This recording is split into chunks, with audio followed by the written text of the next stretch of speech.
What's up and what is going on, everybody? We are back in here again for another one. We had quite the barn burner yesterday when we did a breakdown of the epic showdown and debate between Cynthia G and Dr. Umar Johnson and a tranny. Yeah, that happened. That happened. So I broke down half of the video yesterday and I opened up the panel and we went all over the place and talked about it. But the original game plan was for me to talk about that with Hood Servative, who just popped up in the back. So we got him here. We got him here on Saturday. So yeah, we're about to be getting into it. We're going to do just I guess a breakdown of everything that was in like the first half of the video. Then we're just going to pick up right where we left off, where the trans woman was making what sounded like a conditional femininity argument. I don't know, it was weird. We'll get Hood Services perspective on all of that. So strap on in. Let's get ready to go. Let's get ready to go. It's gonna be a good one. Let's get ready to go. Let's get it.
Peace, folks.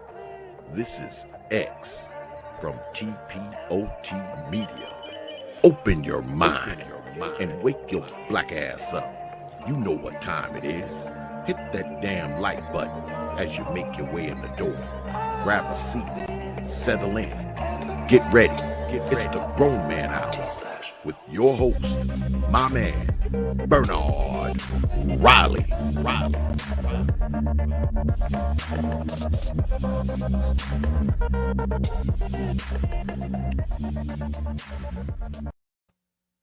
What is up? What's going on, everybody? I see y'all are in here. We almost got 100 people in here already. So y'all came locked and loaded with me, ready to go.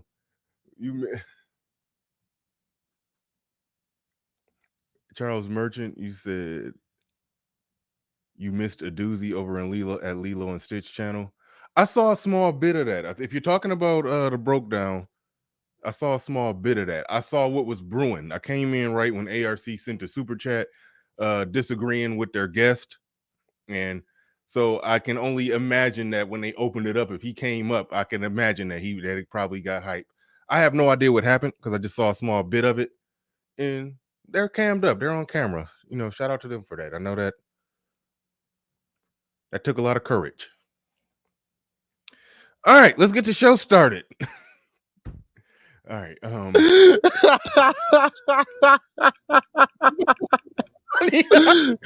Courage, bro. Really? Courage? That wasn't a joke. I mean,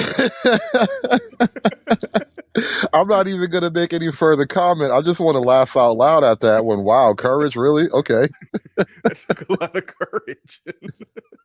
Wow.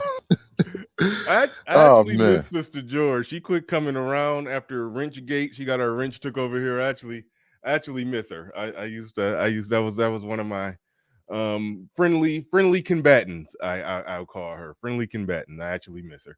But no, I did catch a little bit of the show they were doing today, and their female guest, whoever that lady is, she just rubs me the wrong way, and I'm going to end my comment there. Yeah, I didn't even listen to it with any audio. I just clicked on it and then just saw what ARC super chatted, and I was like, oh, it's probably gonna go down over there. I could just tell from the tone of his super chat that he wasn't feeling that guess. And if they opened it up, that yeah, you know how he get when he get on one. When somebody say something that just goes diametrically Yeah, opposed to his his beliefs. Yeah, so I mean, I could keep in mind, I have no idea what happened. I'm just making a prediction. I'm just making a prediction based off 15 seconds. Based off 15 seconds and reading that super chat, I was like, oh shit. But anyway, back onto this back onto this show now. Yeah, so I went through half of the tape yesterday. Went through half of the tape yesterday. And we put in a rock in a hard place. We're put in a rock in a hard place where I don't be wanting to agree with Cynthia G on shit. But they are pulling a pretty good judo on the pro black men, or a lot of black men in general, where the women who we typically have looked at and viewed as the victim queens, they're for whatever tactical reason, they're abandoning aspects of the victim narrative. I think that is good. I do think that is good, even though I have the sneaky suspicion that they're only doing it just so they could talk shit to that's them wanting to drive a divide between them and the pro black men. Basically, the as I call it, the guys who always complaining about, with the history and the legacy of slavery and this or that or blah blah blah, and what them did to us, and they blew up our businesses when we tried to build them, and da da da da. You know, those guys, the women are basically just saying what me and you said a long time ago, that you niggas sound weak. It just is what it is. You niggas sound weak, and you predicted it wasn't going to be long. Actually, I saw it happening a year ago. I saw it happening a year ago, where the women over there, they started abandoning aspects of the victim narrative. But you was predicting that eventually they were going to weaponize that shit against black men, and they've done it. And they've done it. They've they believe their own press that they're somehow doing good, even though when you scratch beneath the surface, you can see that they're not. But they believe their own press that they're doing good. They're right. they're well assimilated into this system, and The we're system of doubling. white supremacy, mind you. And they're saying that they're a double minority. Actually, I can pull up one of my comments from the last video. She was saying, we're black women, we're women under the same oppression that y'all are under, and we're doing just fine. So what's your problem? That's Right. that's the argument that they have spun around. Now, to that, I say bullshit. They not doing good. I call bullshit on that, because I'm like, if they doing good, I'm like, okay, where? I'm not seeing it. They fall right in where you would predict. They they're not. I don't see what they're doing that significant. I just they fall right in where you would predict, even when it comes to education. So to me, they're not doing that damn good, but they're going to weaponize the Black Girl Magic press and say, we doing good in this system that you complaining about, you weak I ass think nigga. So go right. ahead, what you I got? think for a lot of the women who would say that they are doing good, because I would agree with you that just by the numbers and then looking at the social climate, I would say, yeah, you're probably not doing so good. But I think Mm-hmm. for a lot of women, the idea that I can live independently is win enough. That's all they need as criteria to say they're doing good. If I can live independently from a man in this little hovel in the worst part of town where rats and roaches are my next door neighbors, I'm still winning. And so in that sense, me, all right, fine. I will grant you that. You can live independently in squalor and still be doing and call that a win. And that's just one element of like the black woman experience, right? Poor, being poor, whatever. But even for like, let's say you're middle, upper middle class, but you're probably alone. those women also consider their life a win. They feel like, they've climbed the ladder, they've earned certain successes, certain achievements, and they're comfortable. So they consider it a win. And that's not for me to judge. I can call them crazy all I want, but if they think they're winning, then they think they're winning. What do you want me to do with that? Yeah, I mean, if they think they winning, they think they winning. But I mean, if they try to weaponize the "we winning" argument towards me or towards black men, then I will point at the stats. Like, so I will do that. And the bigger problem with that, and we're gonna get into the tape, but the bigger problem in that is what they call losing, what they call not enough. Put it like this. I'll pull up the numbers again. Hold on. I'll pull up the numbers again. What they call a black man being broke and not making enough to sustain a family, they call what they make that is less enough to be strong, independent, and take care of a family by themselves. So that's where their just utter delusion comes in.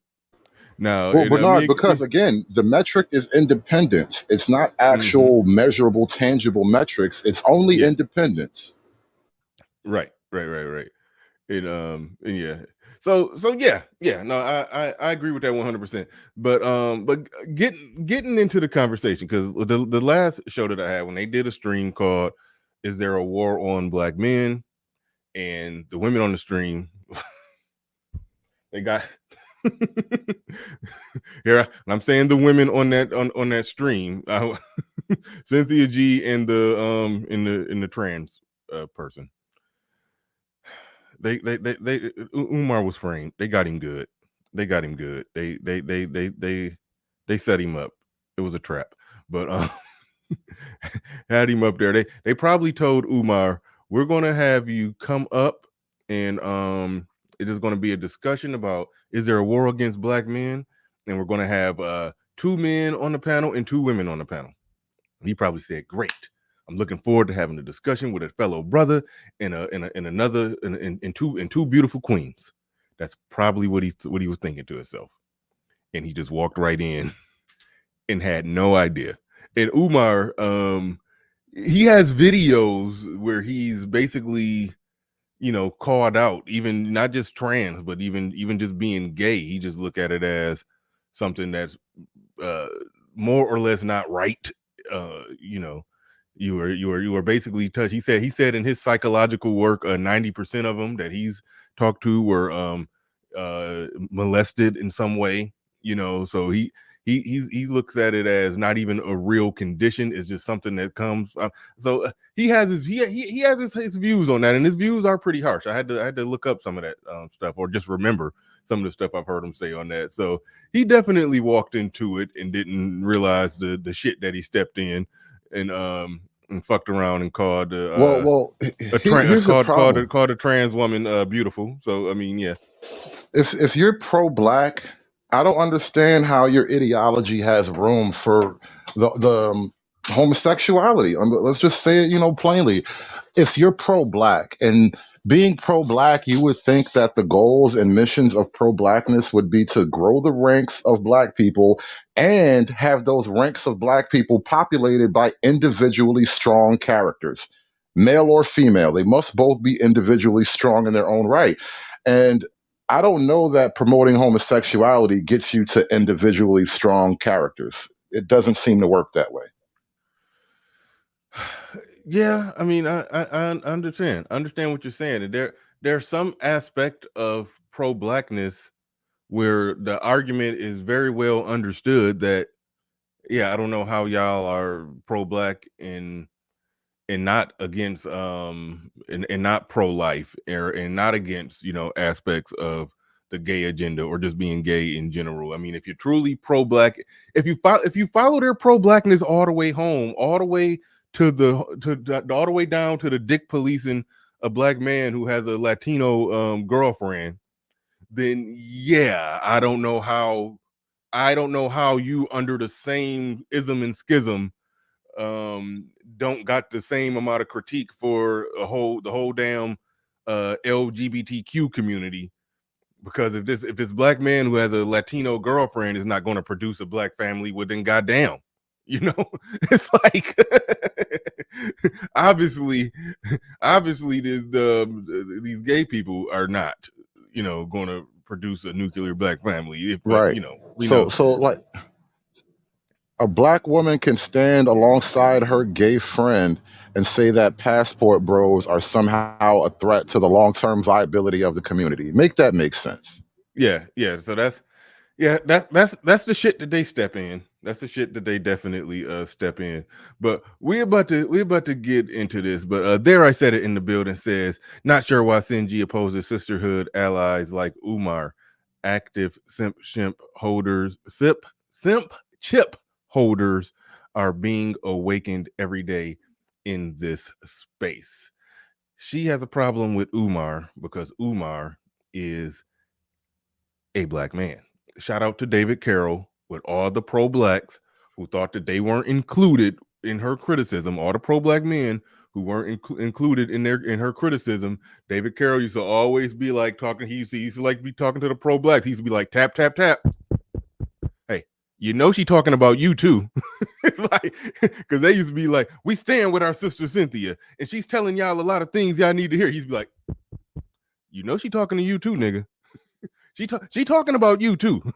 And so these are those chickens coming home to roost. Like, yeah, like tap tap tap. She been talking about you too all this time. You wouldn't exempt from whatever criticism she was throwing out there while you calling her a queen mother and whatever the fuck you call her. So yeah, but Well, there I you said in the realize, building. Go ahead. no, that clip I sent you last night, Cynthia G is now calling out the sisterhood. She's like, there is no sisterhood. Y'all sisterhood ain't really sistery. Like we got to play the clip later because I don't know where she stands anymore. Sister Cynthia G about to go renegade. I'll tell you, she's gonna come out of this a divester. That clip I played at the end of this, at the end of the, well, I ain't about to get into that. Okay. I don't know what her beef is with the sisterhood. I don't know. I watched the clip. I don't know what problem she had. Was she talking about the women who was supporting what Umar was saying? Was that her problem? I'm not sure. Maybe I might need to see it in more like context, but it sounds like because if you're a black woman who has any defense for black men, then you're anti sisterhood, and she's basically calling those women out. And Okay. that's what I'm saying. That's a divester position. Yeah. Yeah. And see, look, black women love the victim narrative, and Cynthia G is in a very weird way trying to move them away from that. But they still like to cling on to it because they still like to complain about. No, no. Wait, hold on, wait. Let me make this point. I think we on the same page. She's trying to move them away from the. I was about to say she's trying to move them away from the victim narrative, but I take that back. She's really not. She still want them to have the victim narrative, but she just want them to see black men as the oppressor instead of white supremacy. That's so it's the same. It's the victim narrative. She's just switching the boogeyman. That's what she's doing. That's what she's doing. It's not getting rid of the victim narrative. It's just swapping out a white boogeyman for a black boogeyman. That's what she's doing. And you know what's so funny about that? I've been saying a couple of days now. People are asking me if black men have no allies and black women, where do they go? I'm like, you ally with other men. And let's rip the scab off. Why not ally with white men? You're already accusing us of white supremacy and oppression. I might as well get the credit for it. I might as well get Uh-oh. some free points. Let me get some white privilege points. Let me hold a black woman back. Yeah. No, I hear you. Let me go. I gotta turn my AC on. Hold on.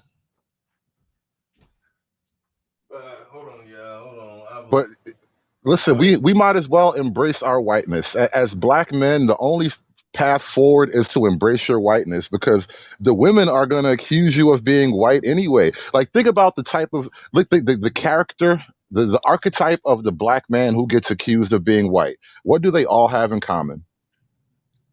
Mm-hmm. It's usually men who've done something. The dude who's like a bum around the way, sleeping on a chick couch, sharing cigarettes with his homeboy, like he'll never get accused of white supremacy, right? But if you Hmm. made something out of yourself, if you want more for yourself, if you look at what's going on in the neighborhood around you and you think most of this isn't really working, you're going to get accused of white supremacy. So I'm like, lean into it. Be more white. They're already going to tag you with anyway. Yeah, yeah. Some of them doing the building. He says we make 80% of what white men make. That's quite phenomenal. I don't view that as quite phenomenal. I do view it as, and these are the stats that he's referring to. I don't view it. I won't say it's quite phenomenal. I won't go that far with it, but I will. I mean, I'll say this, that just as far as the money that black men make, it's not as bad as what you would think. Like I've always said, and it fluctuates depending on what data you're looking at. Whether you're looking at mean, mediums, averages, blah blah blah blah blah, whatever. It's about a $10,000 difference usually. About a $10,000 difference. Most of the stats I look up, that it normally comes up to about you know somewhere around $800 a month. Normally the stats that I look up, and normally in all the stats I look up, we're making more than Hispanic and Latino men whose women are not complaining about the shit that black women are complaining about. The women that make the less and who are with the men that make the less are not doing, half the bitching and complaining. So there's that. Why, There's why, that. why is why is white man the money standard when he's not even number one? You see how black people are like weirdly Mhm. opposed to going for the top. Something about being black, you never want to aim for the top.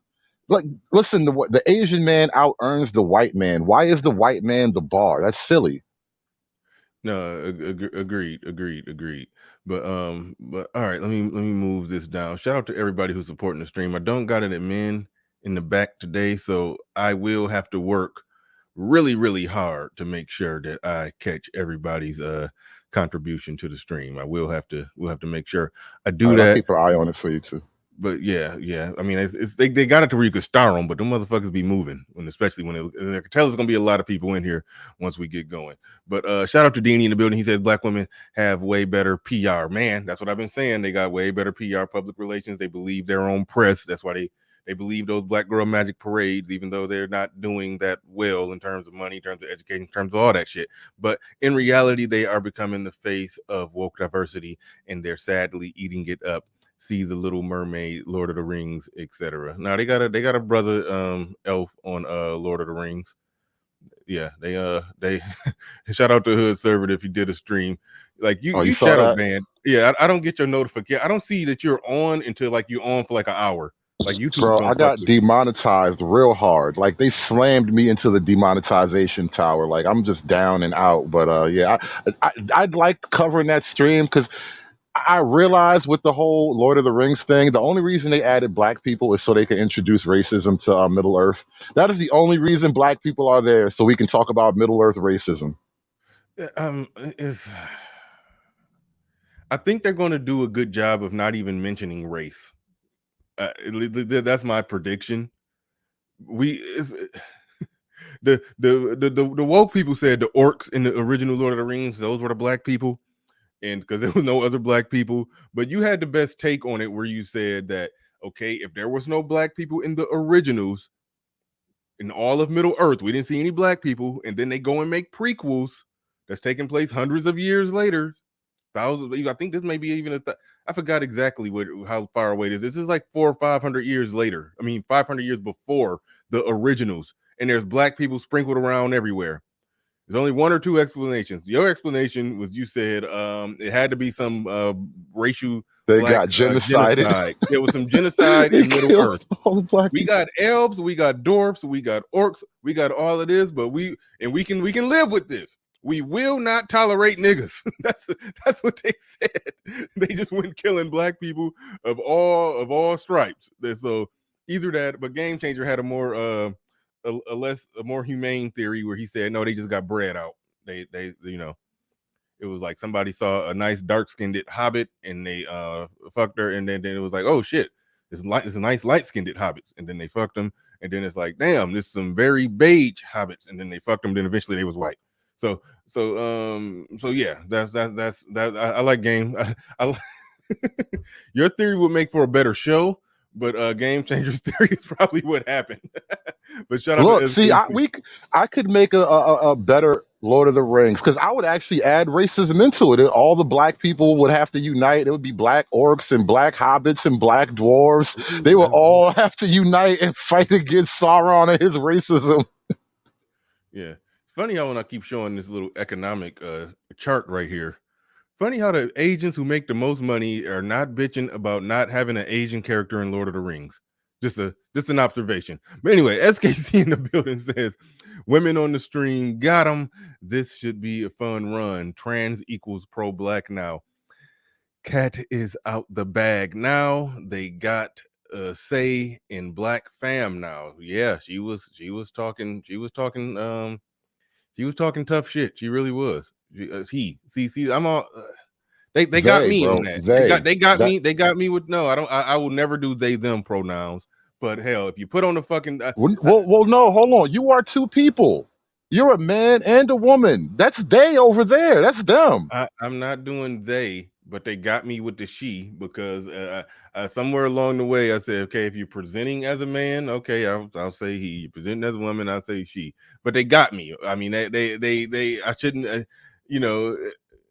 It's not a hot button issue for me. It's just when they get in the conversation like this and say stupid shit, then it's like, what the fuck?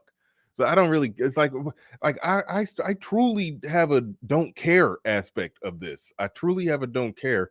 It's just they're just being incorporated into discussions that's in a weird way. Put it like that. Jaquan in the building says for the collection plate. Thank you very much. Appreciate that. So yeah, so we about to go ahead and get into this. I see y'all contributing. I'm gonna star them and get back to them in a little bit. But all right. So let's go ahead and get into the tape. Fred Hampton was assassinated because he was doing nothing. That narrative. Okay, right now he's responding to the notion that Cynthia G was saying that black men have done nothing, and then so he's responding to that. So that's just to pick up to where we at. According to Mrs. Cynthia G, Dr. King was assassinated because he was doing nothing. Malcolm X was assassinated because he was doing nothing. Medgar Evers was assassinated because he was doing nothing. Fred Hampton was assassinated because he was doing nothing. That narrative that black men have done nothing to fight back against systemic oppression, not only against ourselves, but against our women, our children, our elders, and our community is absolutely ridiculous. The cemetery is filled with black men, names we know and names we don't know, who gave their life for the freedom, liberation, and emancipation of African people. How can you disrespect the history of so many black men, past and present, who continue to fight? I'm sitting in a school right now that we built with all black money, 4 buildings that we're going to educate black men in. It's not easy to solve our problems because there's always black. Just for the record, he's talking about that school, right? The school that the Neverland, never ending story school, like that's the one he's talking about. Is this something else, or is he literally talking about? I think he actually has a school building. It's just not an actual school. So I mean, it could be one of those never-ending projects. He might just collect all the money and sell the school building one day. Who knows? Yeah. I mean, listen, I've been rooting for him to get it done. I mean, you know, I would like to see it happen. But all right, let's go. Black people in your very same community who's fighting against what you're trying to do to help it. But in addition to that, the white power structure is always waving its wand of oppression to try to sabotage anything we do. I think that the analysis of our women is too overly simplistic, and in being such, it is dishonest. They've done so much. You've only listed names and not accomplishments, though. I can list some accomplishments. Okay, when it comes down to it, what have black men done since the 60s? We've turned around and we've gotten. Hold on. We hold on real quick. That whole line. You've only listed names, not accomplishments. And the other day I was watching Eddie Murphy Raw. You remember that old tape, Eddie Murphy Raw? He had a bit about what have you done for me lately? That is literally what Sinji just slammed on the table, bro. What have you done for me lately? That's all she, and honestly, that's a very, very woman thing to say. And that's why I realized, like you said a while ago, that this whole pro-black hustle is going to fall apart because eventually the women are going to be like, what have you done for me lately? Yeah, but they only could do that if we're operating under the notion that white supremacy is something that we're at, not political war with. I mean, it's technically a stupid thing to say when it comes to what have you done for me lately? Okay, I don't know. I get legitimately lost on this shit because it's like I live in 2022. Okay, the civil rights movement happened. There's a lot of things that have happened, that have transpired, and when I look around and I perceive and I interpret this world around us, I see free people in a free country. So it's almost like any political move, short of something like for example Roe v. Wade getting overturned, something like other than something big like that, any move is going to be small. Like once civil rights legislation is passed, it's almost like what exactly could black men do under their whole pro-black dynamic and schema or whatever they're talking about? What exactly could black men do to where they would say, yes, that was nice, that was definitely something, you got this thing right here done? Just spitballing. Name something. Name something today that could get done, that could get passed, that can be that could rank up there. Reparations. Okay, reparations. All right, that's really the last thing. I got a show coming up with Nick Taylor, because I heard him say before pretty much everything that black people have ever went to the government requesting. He's saying mostly everything, especially the big stuff.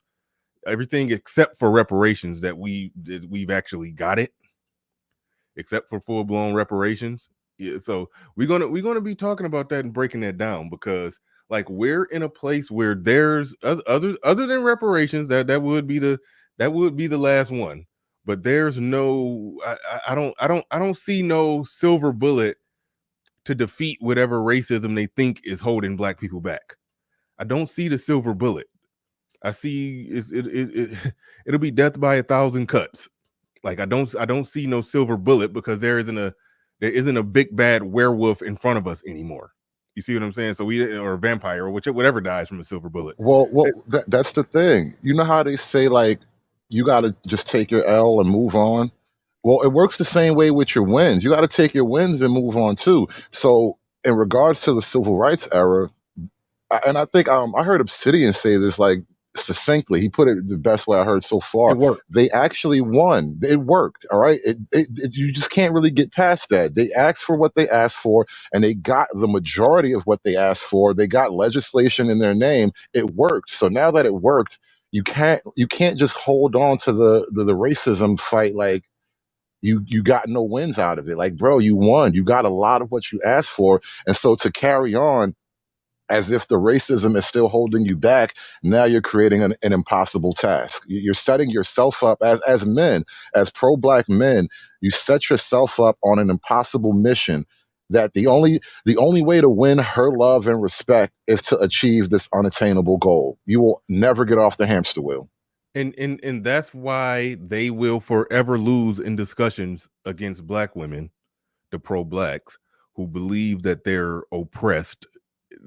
They will forever and always lose in these discussions. To me, forever and always, it'll be impossible to lose, because when you follow the logic all the way home, what is essentially being asked is, like I always say, locate the XY coordinates of white supremacy on a map, which is impossible, but locate the XY coordinates of white supremacy on a map and storm it like Helm's Deep. Like that's pretty much what's being asked. And seeing as that's an impossible task. Why we got to be the orcs, though? You see what I'm saying? Okay, I used to use the beaches of Normandy, but no, I said nope, nope. We going full orc on their ass now. But but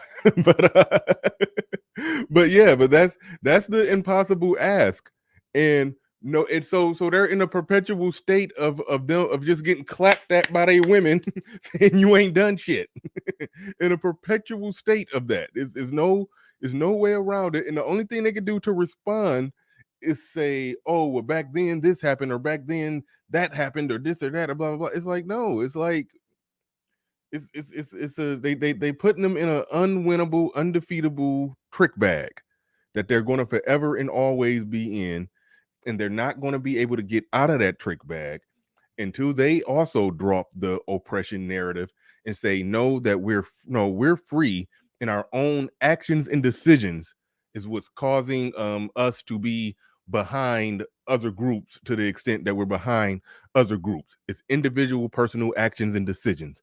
Now once they do that, now they can look at her and say, now what actions and decisions have you made to Right. contribute to us being in the condition that we in? And then now they have to account for for for giving a jobless serial impregnator some raw pussy. But until There they you can go. get there, until they can explain how they got knocked up by niggas who ain't shit, until you put it in their lap to where they have to explain that, and then how they raising these kids by themselves because they got knocked up by some niggas that ain't shit, and they ruin the kids and perpetuate the next cycle of men who they're going to be complaining about. Until you can put that one back in their lap, you don't have a card to play. Like that's your only trump card, and they refuse to play it because I think Mike, like what Mike said from Mike and Vic Spence Perkins, he said that basically Oh yeah. there's like it's like the Joker, the black women are like the Joker daring Batman to break one of his rules, and they not going to break that rule. They not going to go there. They not going to go there with them. They not. So it's like once it's so yeah. So they're in a No, here's perpetual the state. beauty of it. Go ahead. Here's the beauty of it, right? When the black man finally acknowledges his freedom, he now gets to hold freedom over her head. The black woman is free too. Yep. And so, in your freedom as a man, you cannot be held responsible for her decisions or her desires because she's free Boom. too. And the only way to get out of this conundrum is to simply acknowledge your freedom. Because now, I had a whole stream about this before. The day after freedom, let's say freedom, Civil War, or whatever. Let's say freedom happened on a Monday. Tuesday was responsibility. Like you get freedom and responsibility together hand in hand. And so we have to get back to that simple equation. As soon as you become free, now you acknowledge your responsibilities, and then you move on from there. You make your assessments, and you make better decisions, I suppose. But that's the only way forward. Freedom means responsibility. And so until black men on the whole acknowledge their freedom as men in this country, and don't get me wrong, men have, problems. There's things I talk about on the man's side, but as a black person, you are free. And so black women, you have to be free too.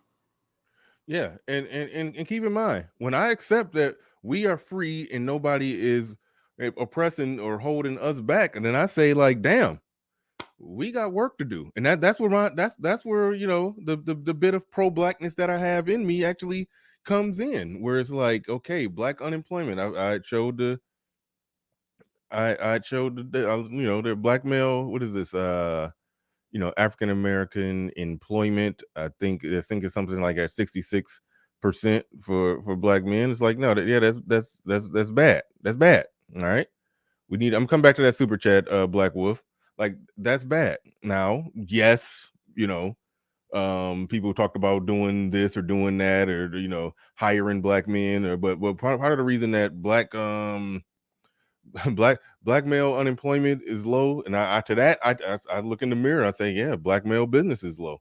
you know I've ran businesses, but I never really ran them to the point to where I was able to hire a bunch of people, because when I get to the point where I got a vertical business where I'm hiring about where I'm able to hire a bunch of people, yeah, I'm going to be hiring black men.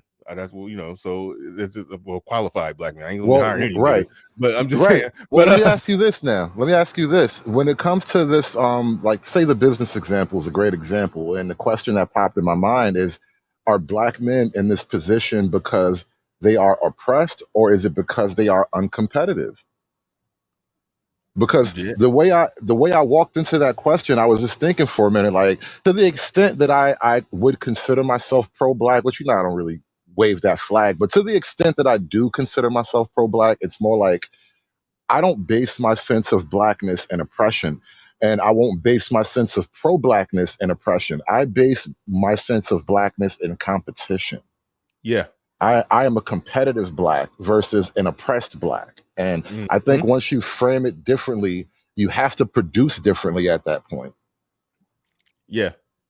Yeah, and for what it's worth, like see right there, we say all men at 79%. When you look at just white men, because you got to look at everything. I got to look exactly where white men at. They're only like at like 72 or 71%. Like we're like 5 percentage points behind, And I'm like, that's a closable gap. If Hispanic and Latino actually got the highest employment rate. They're employed the most, but they make the less, which means they taking shit jobs, but they making less money, but they working more jobs. Probably underemployed. Those laborers, that waiting outside of Home Depot. I guess that shit count, but they make the less. But still, they but they're the most employed. So yeah. So when I look at that, I always say compared to what? So that 66%, yeah, that looks bad, but compared to what? If we compare it to white men, they're at like 72% or something like that. So I'm like, all right, 72, 71%, 5 percentage points. That's some. So I look at that. I look in the mirror and I say, okay, as black men, we need to do something to try to fix that. Not complaining about racism. Now, if somebody wants to get some legislation passed, and I said this when we covered the Dr. Tiasan Johnson 14-point political agenda for black men. If somebody wants to get something passed to makes it to where they have to hire more black men, and they get it passed and it worked, and more black men get hired, and hey, cool, great, absolutely great. But like you said, you look at it from a competitive standpoint, and it's time to be more competitive, and that is what it is. Like I will look at the stats and then hold the L where the L has to be held. It just is what it is. So I'm not gonna do the whole oppression thing. I'm just not. But Sir Tice in the building says, okay, hold on, damn, I gotta get Black Wolf Inc. And I just blocked somebody, but I hope the moderators that blocked them before I did. But yeah, somebody just come in, just literally just hating, then just block their ass, please. Well, no, let me not say that. I know I'm the one that got to do the blocking. Never mind. Don't do that. Black Wolf Inc. says, I stand with Hood Conservative and offer him an invitation into the white privileged boys. You will get a gift box of soaps, lotions, and pills that make your farts smell like bakery fresh cinnamon rolls. Thank you. I'm sure he'll I'll be glad to have that. Thank you. Yeah, I'm sure he'll appreciate it. All right, we gotta get into this tape. But Sir Tice in the building says reparations, not or involving land, long-term business, and education. Subsidies is fruitless. Reparations for most equals wanting money for work they didn't do to give back to the white man, then complain when it's gone. That shout out to that Dave Chappelle skit. Shout out to that Dave Chappelle skit. He was like, man, they're just buying up Cadillacs and buying up this and buying up that. He's like, they just can't wait to give this money back to us. It's like, it's like, yeah. I mean, there will be some that'll do right by it, but yeah.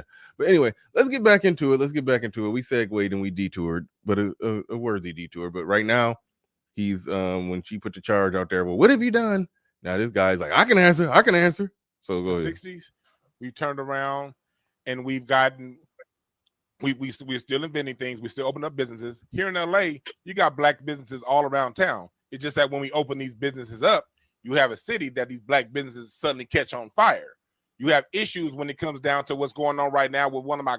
When you talking about these black something happening, these black cities catch on fire, are you talking about the fucking riots, or are you talking about the white people coming to burn their businesses up? Is that what he's talking about? Which one? I mean, Tulsa, there was a wave of those things happening at one point in the country, but that's not what's going on now. Yeah, he's talking about now. He's talking about now. I said on the show yesterday, and we about to gradually walk into the part that I didn't cover yesterday. But I said on the show yesterday that my little studio here is probably worth more burnt to the ground than what it is up and running. So that's just some bullshit. Everything can be insured nowadays. You ain't in no situation where a Molotov cocktail is going to fucking ruin your life's work. Like, no, like, cut the bullshit. Like, that's where I can't ride with these dudes, man. I can't ride with these dudes. Now, again, going back to what we stated before, the women, or at least the army that Cynthia G is trying to lead, is trying to get the women to not ride with them either on that oppression narrative shit. And because she's tactically trying to get black women to not view the white man as the oppressor, but to view the black man as the oppressor. That's what she's trying to do. So that's her reason and motivation for doing that. But let's carry on some more. But talking about businesses getting burned up, that's some bullshit. Cousins and these abatement laws, who's built plenty of properties here in LA, managing it, but because of some gang activity down the street, a nuisance abatement is about to get all of his properties taken. So when black men do build things, and we build, I don't know how that works, how you can get your properties taken because some gang activity down the street. I don't know exactly how that works, but it sounds like that black man that you're talking about who's having that problem, your cousin or whoever that was, it sounds like a bunch of nigga shit is what got his business harmed or hindered. Not necessarily racism, but if there are some laws that say that, I don't know how the abatement law works. I saw a story out of Chicago a couple weeks ago, and basically there was a black dude who owned like some type of restaurant establishment, and I think he might have even got to the point where he sold liquor at one point, but basically too many niggas hanging around and like at or near your establishment, so they kind of look at your place as the focus of where the bad people come. And it's unfortunate, but your homies caused that problem. That wasn't necessarily the white man. The white man just want peace and calm. Oh, so if you got a business and let's just say you got a corner store, and you know how people, I mean, hell, I know there's a liquor store by my spot where everybody used to hang out. Like sometimes it was down there like the spot people hung out at before they went to the club, and because it was a big ass parking lot, and sometimes people would never make it to the club. The party would just be in the fucking parking lot. Like, yeah, shit like that can get you closed down. Because if everybody, pre-club and post-club hanging out there, then yeah, drug deals, all kind of shit going down out there. People used to just stand out there just to sell, just to sell their pharmaceutical products. So I mean, yeah, so nigga shit can get a business closed down. Yeah. That's my theory as to why the people who would be our business class, who are smart, educated, successful, and working for white companies and being project managers for them, managing how they managing their millions of dollars and making big decisions for them, and all that would be our business class that would be owning businesses in the black community, but they would rather go work for a white company and make $100,000-$200,000 before they have to go and build a business in the hood and deal with niggas. So yeah, our business class is just making $150,000 working for corporations owned by white people. That is what it is. That's what's happening. They work that hard to get away from niggas, not to go back around niggas and try to start a business. Build things on individual basis. You're not going to see an NBC special about what the great black man built.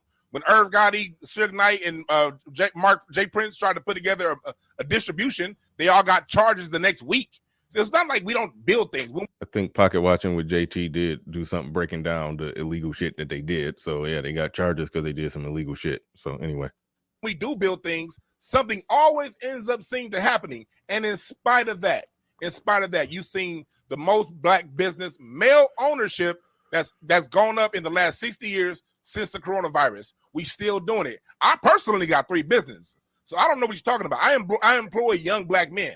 I've helped thousands of black children here in South Central LA. So all this black men ain't doing nothing. Where are you kicking it at? So all right, and I respect that what he said right there. And we're about to walk into the good part. But Nah, but they don't respect it. That's the problem. Like yeah, this is when you play this game, now you get forced into the position of trying to defend yourself with all the great things you did that she don't care about no way. yeah, yeah. Destro 0861, you in Flint Town. We having a little meetup, a gathering in Detroit. You should come through. It will be on September 19th. I'm trying to pull it up right now. If somebody got the links to it, yeah, I could probably pull it up better, but definitely come through. We getting together, hanging out at Barcade for Black Manosphere content creators and subscribers. Come hang out September 19th, 8 p.m. to 11 p.m. No cover charge or fees or whatnot, but just come through. That link that's right there. Hopefully somebody is posting that in the chat room right now. You can get more details and information on that, but definitely come through. Not a real big thing, just something we're going to be doing monthly. Fellas get together, talk, chop it up, network, the whole works. Somebody's going to drop the link. I don't even have the link, but somebody will drop it. Hopefully somebody drop it. But all right, let's get back into this. The only thing I was saying, I respect what he said and what he's talking about. And you're right, they don't respect it because he haven't located the XY coordinates of white supremacy on the map and stormed it like the beaches of Normandy or Helm's Deep. But so they don't give a fuck about what he's talking about. But overall, yeah, black male businesses have picked up, and like I said, 70% of the money that come from black businesses come from black male owned businesses. Black women be getting LLC for babysitting their niece, but actual businesses that make actual money, vertical businesses, most of those that are owned by black people are ran by black men. So yeah, something need to be said about that. But we 13% of the population only own like 1% of the wealth in the country. So it's a lot of goddamn work to do in that regard. But I think I don't know if it's 1 or 2%. But either way it go, I mean, yeah, it's some things worth pointing out. There's some things worth pointing out. But all right, but moving on. How are you? So how are black people creating all these businesses and still costing the government $50 billion a year? Hold that thought. I want to get Hope in ignored. here real quick, Dr. Umar. I want to get Hope in here because Dr. Umar listed a plethora of black men that we know, and I'm assuming he listed the ones that we know so that we can identify and all agree that these black men have done something in terms of the fight for equality in America. How do you feel about those men that he listed, Hope? Have they done anything for the black community or not? Most definitely. I would be ignorant to say that they haven't, right? But I think that what we're failing to realize is that keep in mind, this is a trans woman, a tranny, transsexual, a nigga born with dick and balls, whatever the hell we calling her, or him, or it, or whatever the hell. That just want to make it clear that's what's going on here. Now, listen to this argument. This point, it's going to get weird, and this is when I damn near stopped the show last night. So I gotta get Hood Servitor's response to this one. that when we have this conversation about what black men have done, the consequences are usually because of white supremacy and the gaze of white folks on us are that the black men are then taken away and the black women have to then sustain those things.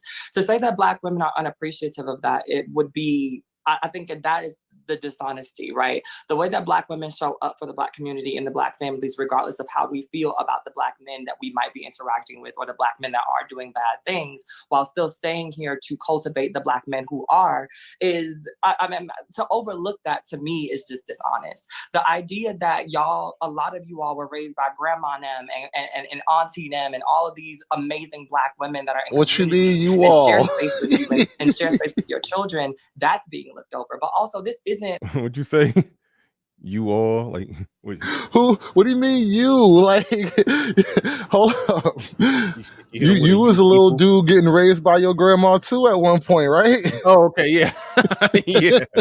You mean us, right? All of a sudden, you try to not be associated with the nigga you used to be. Like, what the fuck? We remember. Yeah. That's where this shit get goofy, but it's about to get real goofy right now. Dr. Umar, you're right. I don't agree with a lot of the stuff that you said, but you're absolutely right. It's not about the idea of who's doing it better or trying to the pissing match of the oppression Olympics amongst Black people, but it's really about working together. The problem is what I find in working together is that the Black man wants to lead, whether he's acquired the gumption and the knowledge to be able to do so appropriately and effectively or not. The thing about it is when you're working together, we are a team. You get to lead this person because you're better at it. I get to lead that person because I'm better at it. And then we come to a common ground for both of us to succeed. But a lot of the times when we're talking about these succession plans and we're making all of these advocacy movements in order to progress the Black family, the Black man says, listen to me or fail. Right? As if Black women have nothing to contribute to that. And I think that that's where the problem is. That's where the discourse needs to happen is how do we work together so that Black men understand that we are meant to work side by side and not with me following you with my head down and saying, Side yes, by Mr. side, Master. Because that is me being subservient to you in a way that I might not want to do. Master, because meant to work side by side and not with me following you with my head down and saying, yes, that's our master, because that is me being subservient to you in a way that I might not want to do, especially considering if you do not have the credentials, the know-how, the wherewithal, or the lived experiences to lead me in a way that I might be better suited to do in this point of our journey. And Dr. Umar. Okay, so Hood, God. She's saying she don't want to be subservient to you. She don't want to just walk and follow with her head down unless you got the proper credentials to lead her properly. Like, see, she's basically saying if you lead properly, she'll submit.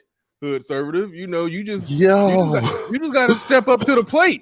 You ain't, Are we? I mean, so she's here for you. You just gotta you gotta step up. Are the most submissive Black women Black men? I mean, what the hell are you saying here? Like, what are we after here? Like this, there's so many awkward jokes I could make about this. Like, this is wrong. This is so wrong.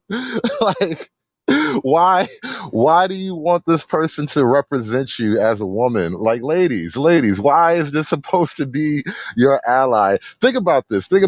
So, Black women are perfectly okay with Black men becoming some of the ugliest like creatures that you could mention and then calling that a Black woman. Like, you want to be associated with this. I don't get that. I really don't get that. Like, I don't want to be represented by women trying to be men. I look at studs as like funny and weird, but like, you can't be me.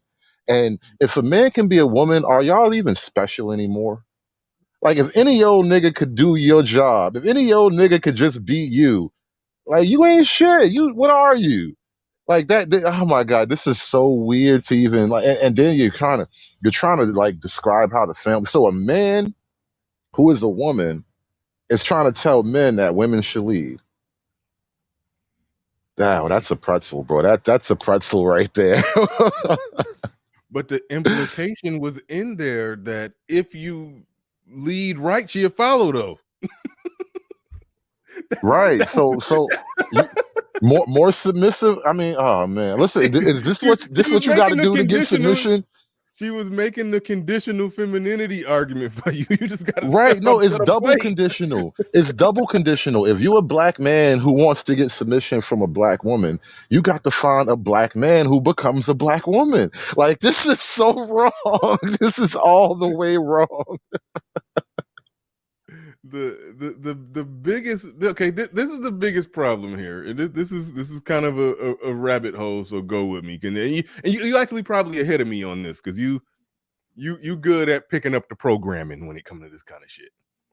I remember when Neil deGrasse Tyson was talking about this happened when he was in college, where an asteroid was flying over the Earth and it was on the way towards the Earth, and they, thought that we were all going to die. They thought it was going to hit the Earth, and because he was smart, a physics student, really smart physics student, getting his PhD or whatever, and he, an astronomer and all that, did the calculations and was like, no, it ain't going to hit us based off how the Earth is moving and where the Earth is going to be by the time it passed by it, and the trajectory and the blah blah blah blah blah, and a bunch of other big words. It's just going to fly over the Earth.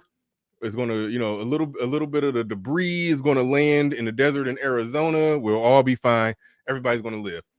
He got brought on the news, as a college student to basically explain that we're all not going to die. And this is the important part why I'm bringing it up. he said that was the first time that he noticed, this was in the 80s, that a black person was brought on TV to be to speak as an expert on something that didn't have anything to do with being black. That was the first time he noticed it, and he paid attention after the fact, and he said it was 5 years before he saw it again. Because normally when somebody is coming on, well, back then, especially when somebody is speaking as an expert on a subject matter and they're black, it normally was somewhat related to being black. Okay. Now, this, and he said that was how he realized that, okay, black people are being, because I mean, this is just, 15 years after civil rights movement or so, but that was his way of saying, we're being, properly integrated into society and everything. Yeah, this is cool. Because that didn't used to happen before, and it didn't happen for a little time after that. So the reason I'm bringing that up is because typically if a trans person is coming on a show to speak as an expert on something, it normally has something to do with being trans. But the mere fact that they brought her on to speak on this subject matter, and it don't got a damn thing to do with being trans. She's just coming to just speak as just another woman who has womanly concerns. She's so it's like the phases of trying to normalize it is at full swing right now. Full swing. They sitting down on the punch when it comes to that trying to normalize it. Like they told Dr. Umar this is the line. They told Umar, we're going to bring you on. We're going to talk about whether or not black men are, whether or not there's a war against black men. We're going to bring on you, another brother, and 2 women. That's how they described it. And this ain't have shit to do with being trans. She didn't want to. She didn't come and say, I'm speaking. This is what the trans community thinks about whether or not there's a war on black men. No, he spoke strictly 100% as a woman and made every womanly point that a woman, exactly how a woman would make it. Like that's the level or phase that they're in when it comes to trying to normalize it. That like it's going that strong. It's at 100% full tilt when it comes to just the regular either relationships conversations that ain't got nothing to do with trans, political conversations don't got nothing to do with the trans community, or just any discussion. That's the next phase that they're doing. Well, they're just going to be rolling them out in those conversations. I think we're actually entering into a different phase where like gay people actually do have a lot to say about heterosexual relationships. Whereas like straight people don't really have much to say about gay relationships other than, I'm good, chill, ill, But for the most part, what I think is going to come is like because gay people basically can talk about heterosexual relationships, and then now they're to the point where they're accusing straight men of being some kind of phobic if you don't want to like date a trans person. I imagine that at some point there's going to be a dating show, a black dating show too. It's got to start with the black people, and there's going to be a trans woman slipped in there with the rest of the black women, and they may or may not even they may or may not even announce it. They're just going to slip it right in there and then just see how the cookie crumbles. And I predict that at this point the woman will be so accustomed to it that they won't even like care. They won't feel insulted. They won't even think anything is wrong with being in competition with another man over a man. Yeah, you see, you took it further than where I thought they would go, but that's right around the corner too. That a show that's set up similar like The Bachelor or Flavor of Love or whatever the hell. It'll be 10 female contestants, and one of them will be trans. And wait till they have another black bachelor. They're gonna save it for the black bachelor. I'm telling you, that's the whole plan. And they're gonna find a guy who don't give a shit. They're gonna find a guy that don't give a shit, and if they execute it the way I think they're gonna execute it, they're not gonna make a big stink about it. They're gonna just basically just let it blow over smoothly, and just like how we take or another chick out, take a chick out on a date, or they had a little special one-on-one time with him. The tranny gonna have a one-on-one time with him, and he's just gonna just treat treat him like everybody else, and that's just gonna be that. Like that's how they're gonna do it, and they're not gonna make a big fuss about it. See, this is why I don't be watching TV. Because the way that they smuggled him into this conversation, I shouldn't even say smuggled, but no, I can say smuggled. Yeah, because smuggled is the correct term. Yeah, you got smuggled. Umar didn't know, and he made that mistake of you just calling. You can't just be calling every woman beautiful nowadays. You just can't. You never know. Black women did that. Because of black women, you can't just be calling women beautiful. You got to be careful. The DJ at the club, all the beautiful ladies, put your hands up. It's like, whoa, hold on, no, not you. We weren't talking about you, but it's like you never know who gonna put their hands up. It's like the shit is weird, but that's the how Umar walked into that. That's the shit that Umar I'm curious. stepped in. Let's say, all right, so this person's up here talking about family dynamics and what the man should or should not be doing in the family. And I'm curious, let's say that person was to actually present their man. Like, let's say they had a man somehow, somewhere, and the ladies, they got to look at him on the panel or whatever. Would they now mentally associate their man, that man, with the rest of black men? Is that now, like, is basically what I'm asking is like, would you smash him after he smashed that? Exactly.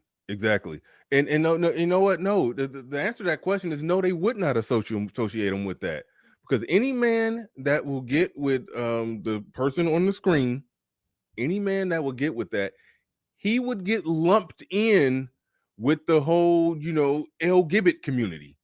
So basically, he's a part of that. Because I don't even think they fool a gangster like that to where they're gonna view a dude that's gonna be with the transgender person there. I don't think that I don't think that they will view that person as just oh no, he's just a regular straight man and he just found a beautiful woman who just happened to be trans. I don't think that I don't think they're willing to stand in it that hard. Ladies, let me ask the women, and I know it's like probably 15% women in the audience. Would you rather? My recent analytics say 93% for like the last 28 days. I mean 93% men for the last 28 days. So okay. It 7%? fluctuates. Okay. It fluctuates. Sometimes it'll be 12% women, sometimes 10. For some reason, it's only 7. I guess I've been pissing them off lately. But all right, go ahead. Well, no, I gotta ask the ladies just the same though. Would you rather be cheated on with a woman or a trans woman as the other person? Like if he cheated on you with a woman, like you can probably forgive him for that. But like if he cheated on you with a trans person, does he get to come back? Like, can you still be happily ever after that? Like, I'm just trying to see where the line is. No, it's a. See, the problem I have with that is that, and I've heard women frame it this way. I've had this discussion with a woman where she was talking about everything that black women are competing with. She was like, yeah, we got to compete against white women, Mexican women, Latino women, and now we even competing against trans women. And I was like, no, the fuck you not. You're not competing for them if it's me that you're interested in. so yeah, we're not in the same competition. Yeah, that's what I said with my woman. I was like, yeah, it was a race. It was kind of a track meet, and Becky, Maria, and Ling Ling was invited to the race, and they got to got to run in the race in the track. But no, there was no slot. There was no slot for the trans woman to get in and try to compete. No, she didn't get it. She didn't get invited to the track meet. Like, no.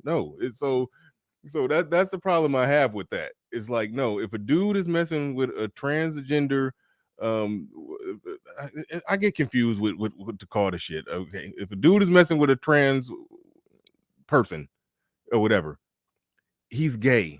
It's like he probably go both ways, but whatever, he's gay. So it's like don't frame the conversation as if regular straight men are, on some fluid, can flip at any moment type of shit. No, you've been fucking with a gay dude all this time, and you caught him being gay. That's what it is. So it's like, no, it's not that type of deal. It's not that type of deal. But anyway, let's dig into this. Well, I do got a somewhat of a announcement to make. Yeah, you got a bunch of super chats lined up too. Yeah, no, I got them all started. I'm about to get to them, but I'm about to shout out Jackie Jack. It is her birthday today. Today is Jackie Jack's birthday. She just turned 35 years old. She's doing a stream tomorrow called "The Wall Is My Friend," and she's Oh, lean into it, Jackie. That's what I'm talking about. Much respect. Much respect. Happy birthday, boo. shout out to Jackie Jack. Now some of Jackie Jack, she does a lot of work for me. She a lot of people don't know this. I kept it kind of under wraps, but she do a lot of work for me. She be booking my interviews, and the administrator that ain't here today, that's her. She be doing the she do a lot of work for me in the back behind the scenes. So and I don't pay her worth shit. So I don't pay her at all. She works for free. But if so what damn it, I have no idea. See, I don't pay you. I don't know what the fuck your Cash App is. But if y'all want to activate your simp chip, your simp chip, and send her a Jackie Cash some App. Hennessy, y'all. Jackie needs some Hennessy for her birthday. Yeah, she needs some Hennessy. We know she a drunk, but yeah. So if you want to activate your simp, Jackie, drop your Cash App in there so they can go on and flip the switch on a simp chip and send her a couple dollars. Send her a couple dollars. Get her some Hennessy. Get her some Hennessy. But no, shout out to Jackie Jack. It's her birthday. She's well officially past the wall. I think she's doing a stream tomorrow called "The Wall Is My Friend." I don't know, but anyway, shout out to Jackie Jack. I'm serious. Drop your Cash App in there. These simps are gonna send you at least $5. I mean, you just turned 35, so they probably gonna only send you $2. But anyway, all right, let's go. So let's get back into it. Let's get back into it. There it is, right there. Yeah, shout out to Jackie Jack. Just turned 35 today. But all right, let's get back into this. Now we just made it into the part that I didn't cover yesterday.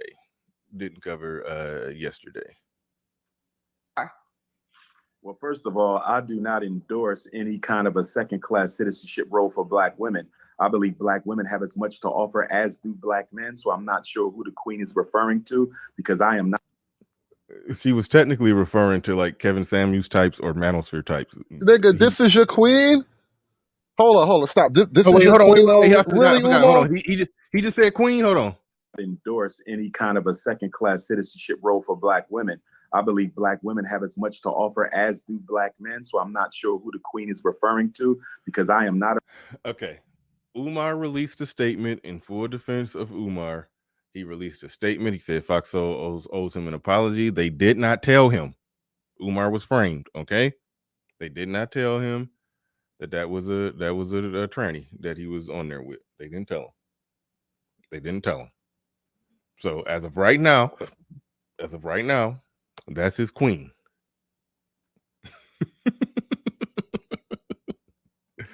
A misogynist, and I do not support that type of narrative that said the Black woman's position is only to have children and to prepare food. But at the same time, I think Black women have to look at themselves, because although white supremacy has been the greatest enemy of the progress of Black men, you would also have to argue that Black women have probably been the greatest accomplice to supporting the white power structure in their destruction of Black males, i.e. the conversation we're having right now, where two intelligent Black women have yet to indict white supremacy for the role that they play in the destabilization of the lives of Black men. Nah, that's where Umar kind of got live with him. Now, I don't make that argument because I don't make the white supremacy argument, but those who do make the white supremacy argument and they're still manosphere and everything, they would say that, hell, I've heard Tommy Sotomayor say it. I've heard well, not that he's manosphere, but I've heard Tommy Sotomayor say it. I heard a lot of people say it, that Black women are the right hand of white supremacy. I don't make that argument. because I stand. I'm consistent in what I say, that we are all free citizens in a free country. So I don't view it that way, but I can understand the internal logic.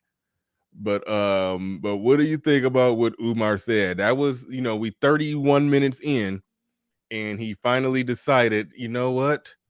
I'm sitting here in a fight and I'm just in a defensive shell. A lot of punches are getting through, but I'm trying to win a boxing match without throwing another punch. I'm just in a Philly shell trying to Floyd Mayweather and dodge all these punches. Then eventually he said, you Right. know what? I'm That about to was a hit these bitches. jab. He That finally was a said, jab. he finally said, I'm about to hit these bitches back. So what do you think about him You finally punching back? I mean, Sinji up there doing the Haryukin on you the whole fight, and you just hit her with one little jab. Like, yeah, I hit a back finally. Like, bro, she going Street Fighter on you. That little jab wasn't nothing. And then you didn't even frame it properly. Honestly, again, like you said, I wouldn't really make it a white supremacy argument, but that's all he has to fight with.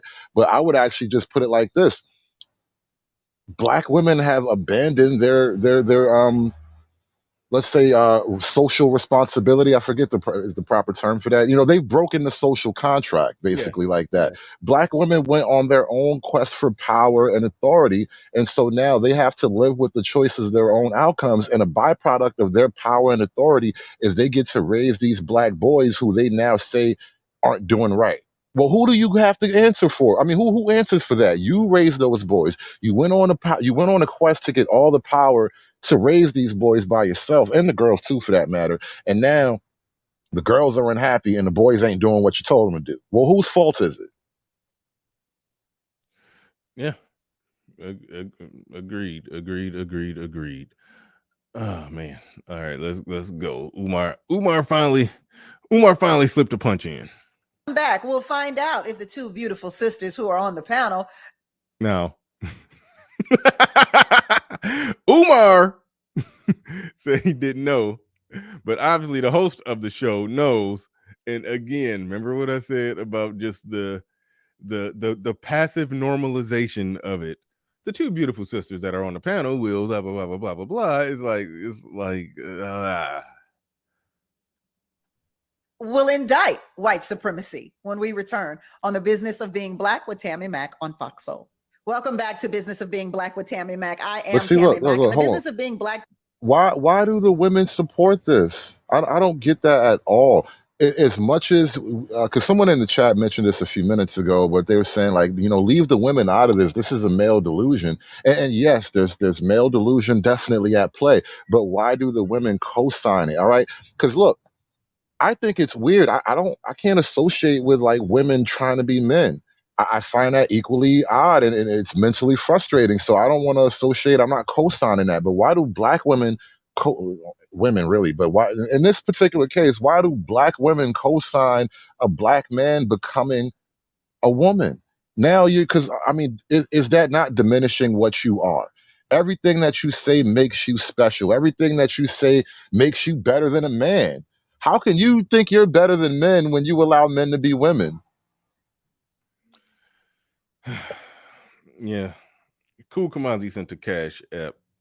I do appreciate that. All right, let me get to the super chat. Yeah, I came through hard and heavy on the super chat end, and I basically I starred all of them. I don't think I missed any of them.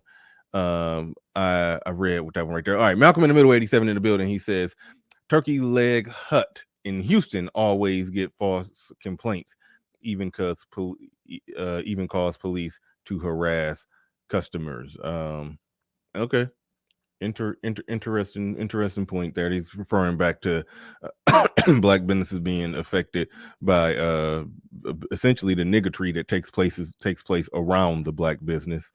But anyway, Sir Tice in the building says parking lot pimping in Sagnassie, LOL. Michigan, yeah, no, that's a thing that we yeah. Okay. Sir Tice in the building says, oh wait, no, I already read that one. JC the Conqueror, shout out to JC the Conqueror, always supporting. He says Dumar is a whole clown calling a trans queen. He said he didn't even know that until Ty City pointed that out. Umar is goofy. I pointed it out I pointed it out yesterday. Charles Merchant says you're speaking to a pro-black / prostitute. Once you prove that black men have accomplishments, the prostitute will continue to declare that it's not enough. Thank you for the super chat. Appreciate that.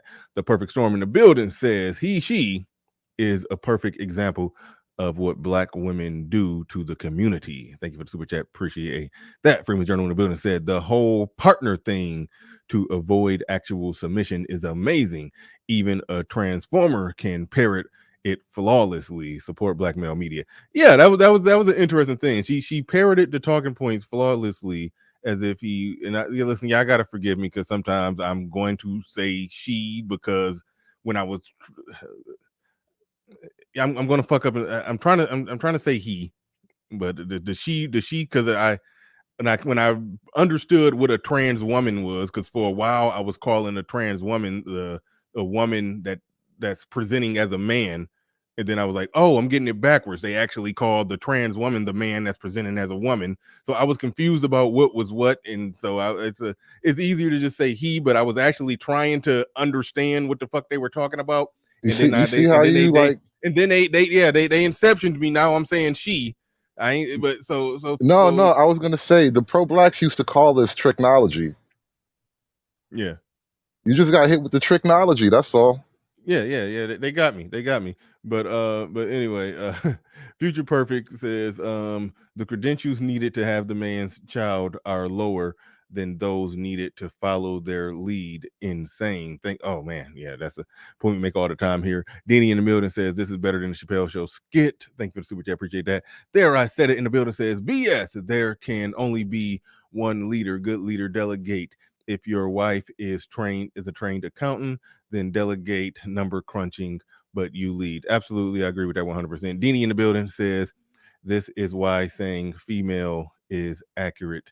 LOL. Thank you for the super chat. Appreciate that. Appreciate everybody who's been supporting the stream thus far. Appreciate each and every one of you. All right, let's dig back into this. All right.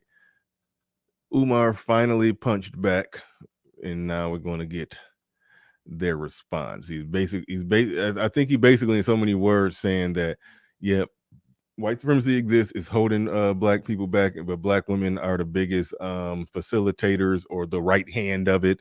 Like y'all making this show, like what Ed says, white supremacy exists, but black people, or in many cases black women, make it run like a fine, well-oiled machine. That's pretty much the argument that Dr. Umar made to punch back at Cynthia G. And his words, the beautiful queen in the upper left. All right, let's go. Is black men. Has there been a war waged against our brothers? Well, please welcome author and activist Hope Giselle, doctor of clinical psych. Just introduce author and activist Hope Giselle. You know, it was no introduction. You know, there was no mention of anything trans. You know, they would have just threw in trans activists, because if you go look up like the website, if you type in Hope Giselle and look it up, that's what's listed, under the name or whatever, trans activist. And then you read a little bit more, then you say it says openly trans woman. That stuff is, again, is left off, is left out of there, because that's part of the normalization process. That's part of the normalization process to have somebody like Umar walking into the firestorm, not understanding, not knowing. And I do believe him. He didn't know. I'm not even gonna play that game with Umar. He didn't know. I know y'all could say, well, ain't it obvious? But he said he didn't know. He didn't know. But yeah. So yeah. Anyway, moving on. Psychology, Dr. Umar Johnson. Radio personality and family advocate, DeJuan Brown. Influencer and YouTuber, Cynthia G. Well, thank you all for this conversation. Do black men in America face more obstacles than black men in other countries? We're going to talk about that. But first, I want to know, is white supremacy responsible for any of the black man's plight at all? Hope? Most definitely. Like let's not play coy here. We understand the role that white supremacy has played, but I think that over time, as we learn the tricks of white supremacy, right, we learn to do better to defeat it. And I find that especially as Black men, a lot of the time when we're talking about this war on Black men, we fail to realize that Black women are underneath the same scrutinies. Maybe not in the same way, and maybe not for the same reasons, but y'all are not going through this alone. And so when you talk about the ways in which Black women have learned to take, what we're given and turn it into glitter and throw it up and make Black girl magic, we wonder why those things are not happening for Black men in the same way. And it's largely because I think that complacency happens. All right, now this is why I keep stats on deck, and I will keep more. But she did what I call the Black Girl Magic Parade. He threw a Black Girl Magic Parade, and it's hard to even take this conversation seriously because she's talking about, and what we do as Black women. Bro, you read my mind. Like, why am I even commenting on you? It's like it's hard to even to push pause and try to respond to the merits of what was said, because it's right. like, wait, you ain't got no merit. You ain't valid. Like, nothing you say is valid. But that's it's just taking it on the merits of the words that came out of the mouth of the individual that was speaking. The argument that a lot of times that actual Black women will make is that we are doing just fine. We are doing wonderful. We're under the same system of oppression. Why aren't you doing as great as us? What I always say to that is I see very little measurable ways in which they are doing better. They say, well, we're more educated. As I always point out, all women are more educated than their men. That's just a brute fact of reality. All women are more educated than their men. That ain't even, I ain't even got the best stats up there for that because it's not doing a full-blown breakdown. But as Asian women, Asian women are more educated than Asian men. Actually, that one is like neck and neck. White women are significantly more educated than white men. Black women are more educated than Black men. Hispanic and Latino women are more educated than Hispanic and Latino men, and it's by the same percentage points pretty much. So they ain't knocking it out the park in that regard, like what they're talking about. When it comes to income, they fall right in line where you would expect. They're after Asian women, after Asian women, white women, Black women, Hispanic, Latino women. With men, it's Asian men, white men, Black men, Hispanic, Latino men. So like what, when it comes to business, they own more businesses than Black men, but the majority of the money that made from Black businesses is made by Black men, like 70% of it.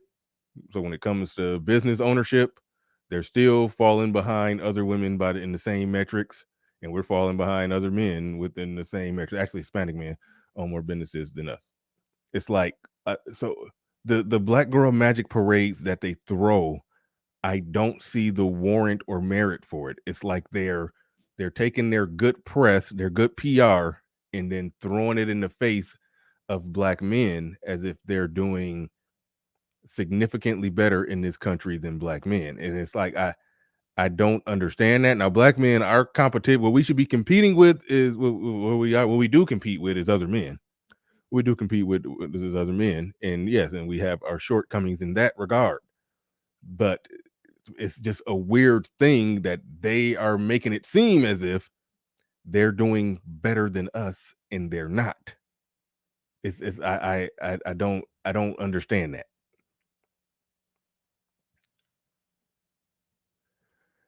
But all right. I'm not in competition with that. You are not in the competition, sir. Right. Now I should have dropped that down and then just talked, because my response was not to that. It was just to the concepts, to the ideas, and where he's trying to say, where women quite often say, women quite often sit there and say that we're under the same, like somebody in my comment section just said, we're under that same oppression, but we're doing just fine. And it's like, they're just throwing magical black girl magic parades. But anyway. If women were really oppressed, men wouldn't want to be women.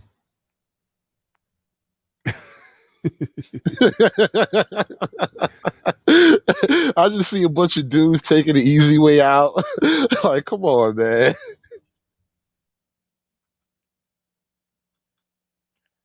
All right.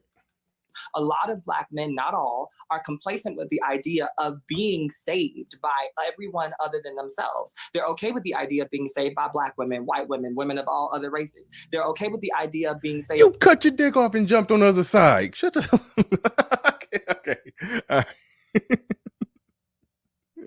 Look, you trying to get saved. That's what that is. You want to be saved. That's why I said this dude's trying to take the easy way out. How you gonna full blown abandon ship and then talk about and Black men just are complacent with being saved by other groups? You cut your dick off and joined the other group. All right. We don't know if the surgery took place. We don't know that. But anyway. By white men who give them the opportunity to come and be a part of this thing that's better than what they are. But what they're not doing is being complacent in the idea of finding their own solutions to digging their way out of the hole. And having one or two people that are speaking on it with the idea of inclusion or exclusion of certain people within the Black community is also a problem. We cannot build as a Black community if we want to throw out this group of people or throw out that group of people or tell these people that their opinions are invalid, even though they're Black, because they're mixed race or because they're queer or because of all these See, other, you stop. See? There it is. He brought it in there. Right there. Listen. This is why, even amongst Black people, I can't judge you based on Blackness. Blackness is not an inherent quality. Blackness is not a skill, nor is it something worth judging by. I need to know, are you good for what we're doing? Now that's a broad kind of category, but it applies to whatever you're working on.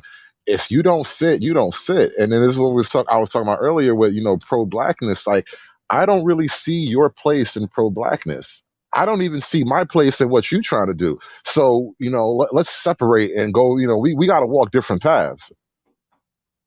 Yeah. Agreed. Shout out to Seth Leandra, I think that is. All pro-Blacks are lackluster historians and lecturers with no aircraft carriers or submarines or space stations. Thank you for the super chat. Do appreciate that. All right, moving right along. We getting to the point, even though we moving along slow because we talking too damn much. We're about to be getting to the point where Umar and Cynthia G about to be going at it pretty much. And I think that those are the things that we have to focus on. The goalposts can't constantly be moved in this conversation whenever Black women start to make a point. My goodness, the jokes are writing themselves. It's like we can't even let it play, man. Every 5 words is something ridiculous. Like, come on. The goalposts keep for the sake of Black men feeling like they need to be able to dismantle that in order to talk about how they've been hurt. We get that. We have to. G, white supremacy, does it exist in your world? Absolutely. And has it affected Black men? Absolutely, it exists. And Black men have worked in tandem with white supremacy since they've become in contact with it. And this is why I say in the Black community, we have very disingenuous. I gotta stop it again. See, like this discussion is kind of a weird one for me to react to, because when everybody on the panel is accepting, white supremacy, it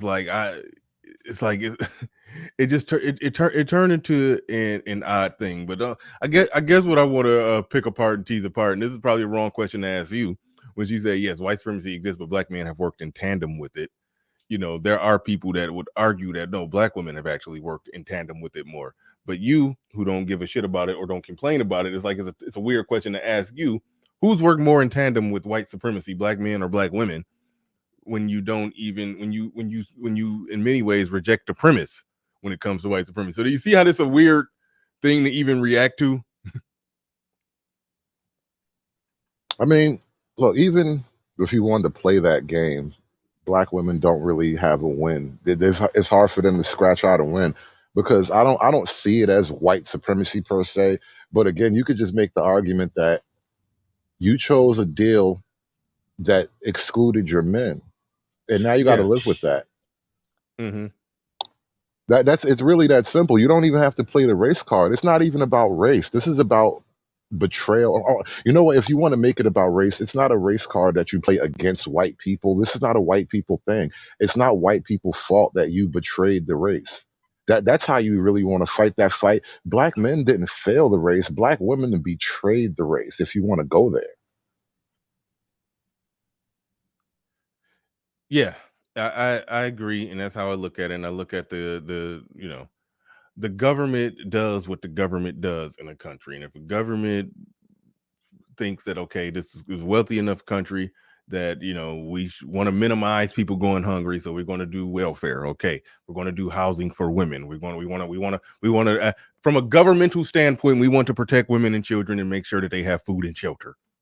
Okay, if a government does that, and then one group abuses that or see that as an opportunity that hey, I can make it and live better without men, then again, those are free choices that people are making in a free society. So it's not about what's making white supremacy run well. I mean, yeah, like I think we absolutely agree on that. That's sidestepping the issue of the of what happened and try to say, oh, it's evil white supremacy. No, it's a government in a country that offers housing and food and shelter and all of that for women and children that need it.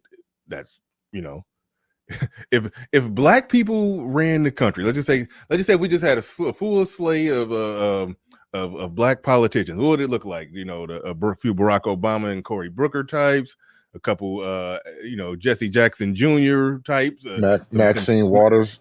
Yeah, I know. I was gonna get to that. It's gonna be a few Al Sharpton type niggas in there, and then it's gonna be the some damn Stacey Abrams, Maxine Waters, Kamala Harris types. Like, okay, those people that I just named, if they were in full power or had the majority of the Senate seats or the majority of they were the majority of the lever pullers, do you think they would set up a system that was any different? Like seriously, like answer that question for me. Do those types of Actually, politicians that I yes. just named? Actually, yes. Yes. You You know think what? they will? Okay, I would like to know how that was different. But Jack, don't overstep your bounds now. God damn it! I let you put your cash app in there one time. Don't keep coming back to try to drink at the well. Now we activated enough simp chips today. Don't be trying to re-put your cash app back in there. Hopefully you got enough for some Hennessy. All right. Don't blame Jackie for what simps do. It's your fault, niggas. You walked into that. No, I opened the simp door and said it's her birthday. Go on and send her a little something so you can get some Hennessy. And then she just gonna keep coming back. Every time they see that cash app, she gonna be $100 richer every time they see it. Nah, you good. You good. You got your little birthday money now from the manosphere. Now get the hell on. But now this is what I was saying about why black people would do it different. Is there a black country with a welfare state?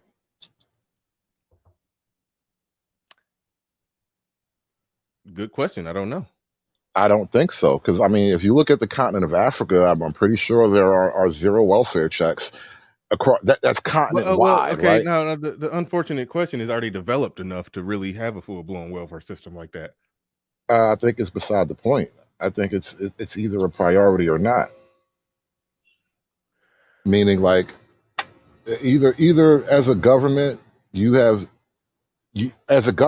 comprised of people who think it's their job to look out for their fellow black men, or you just comprised of individuals out to get theirs. And I think that's what black governments tend to look like around the world. So I don't know if a random group of black Americans is somehow going to be like this noble group that we're going to spend our money looking out for our brother man. I think really the main reason why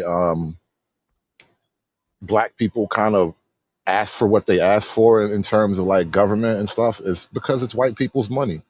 The minute it becomes black people's money, when it's your money, you're going to be spending it conservatively, right? But when it's other people's money, yeah, give me more, I need that.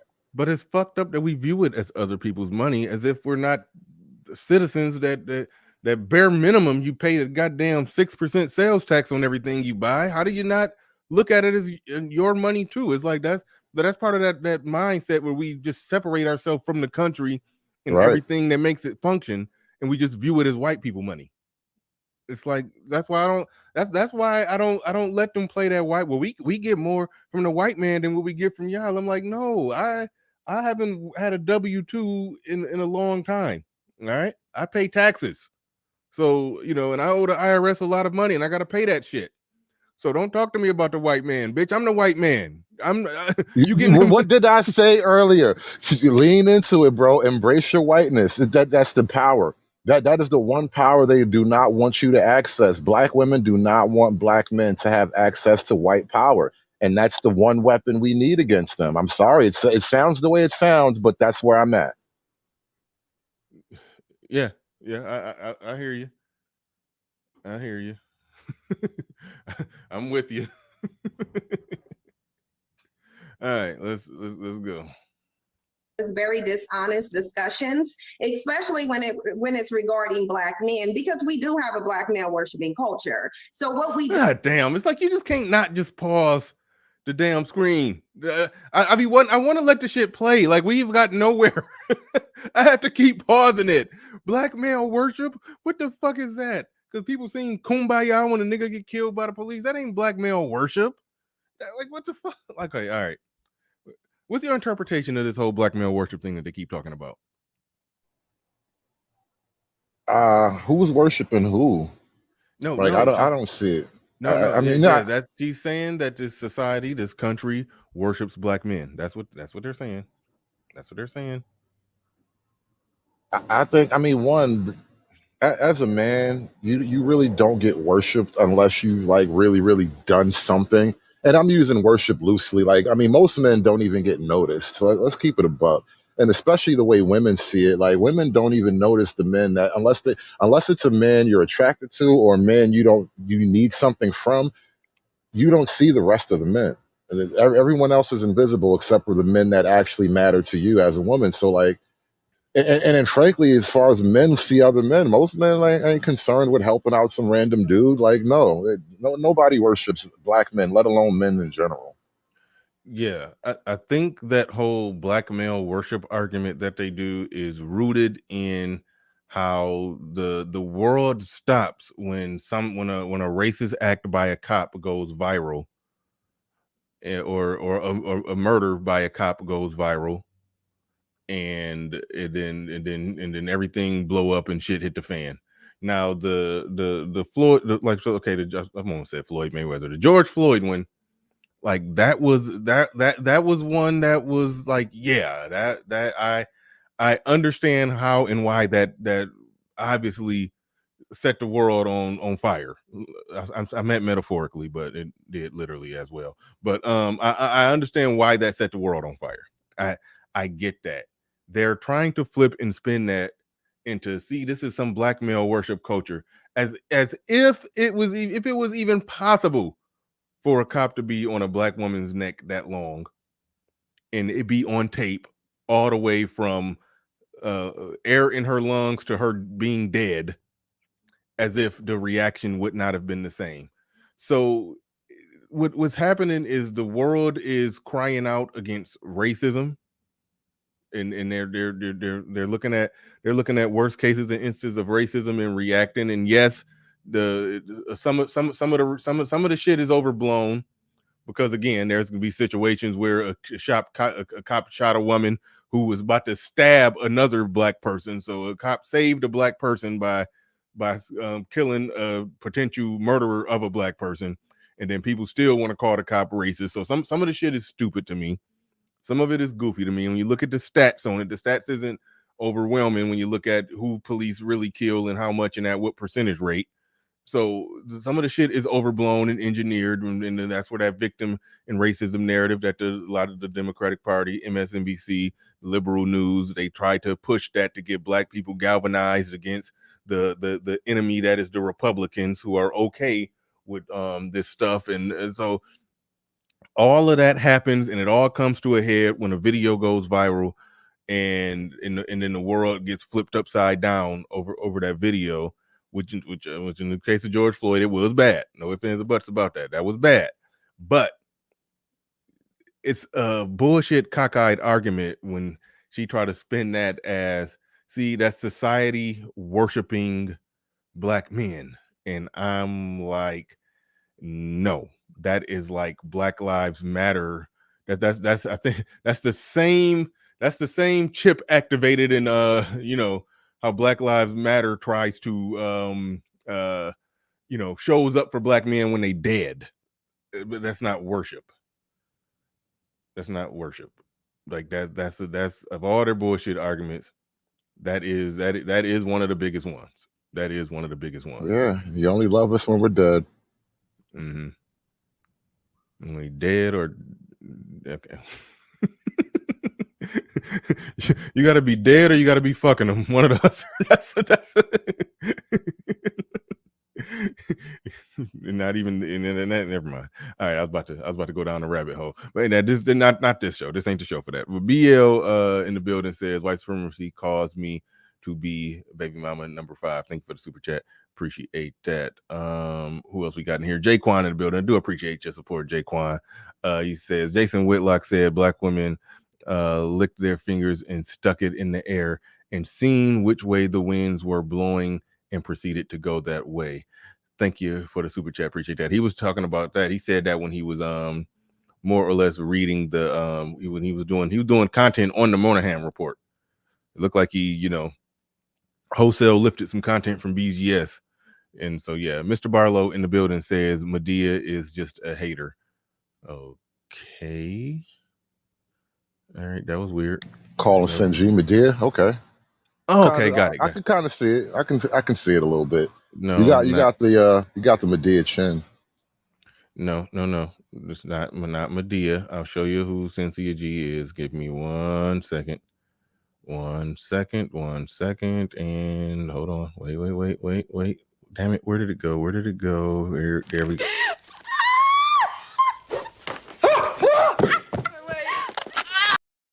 All right. That's Cynthia G. Shame on you if you haven't seen. I'm gonna get you, sucker. But all right, let's get back to it. Let's get back into it. Do within that culture, and Umar Johnson is showing it today, is absolve black men from any accountability for what they've done. Number one, damn it, I don't want to keep pausing it. Absolve black men for any accountability for what they've done. You can't.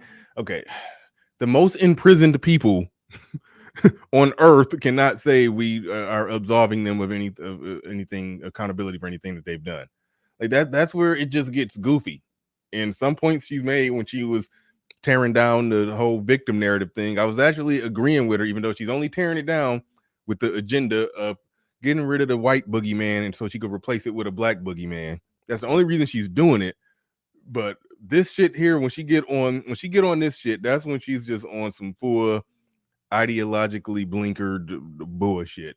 You can't say that everybody is about trying to absolve black men from accountability when nobody is held more accountable for the shit that they do more than black men. But I don't even want to even go down that route because I ain't even trying to make the look at what them did to us argument, because people who commit the most murders are okay. I ain't about to get into that, but I ain't about to be talking about. I ain't about to go in on black crime and niggas doing nigga shit.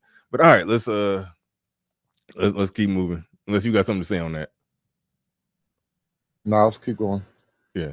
We wouldn't be in a system of white supremacy had it not been for black men. So if you want to go all the way back to history, then let's go back to history when black men were selling their own people into white supremacy. Let's go back into history when 16 years off the plantation, black men were worried about a war being waged on them. They were worried about getting access to white women. That's what you were worried about. And it's interesting.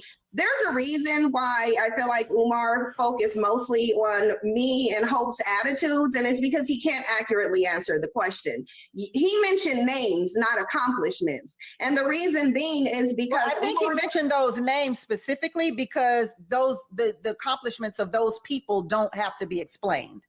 Right, but those are, and that's where I said yesterday that the moderator was I did think she was fair. I did think she was fair. She had her moments where she was on some bullshit, but I do think she was kind of fair. She was kind of fair. Accomplishments are also accomplishments that I've heard Umar Johnson speak negatively about, specifically the civil rights movement and how damaging it was to Black people. You see, she talks so fast that if you don't pay close attention, you don't notice that she got refuted right there, and she pivoted so fast to, he didn't say any compliments. He just mentioned names. Well, he mentioned those names because their compliments are obvious. Okay, but he shitted on those accomplishments before. It's like she's just somebody who's just gonna just gonna just talk fast and just flow right into the next argument, even if she just got debunked on something. Like she's genuinely good at that shit. This is why it's useless to get yourself in a position of like listing off your accomplishments, trying to name. It's basically trying to explain why you're a good Black man. Like, don't ever get yourself in that position, because that's not the point, and it's never the point. The point is, why are you unhappy with your life? Yeah, like that's the question you got to throw back at her, because at this point, if she can say Black men are not oppressed, right? Fine, nobody's oppressed. We all free. So you're unhappy because of the decisions you made. Let's talk about that. Boom. That's pretty much it right there. That's why I do like that she's going that angle of Black men not being oppressed. I do like that she's going that angle. I do. Because if they're not oppressed and you're not oppressed, now there's some mirror looking in that need to be done.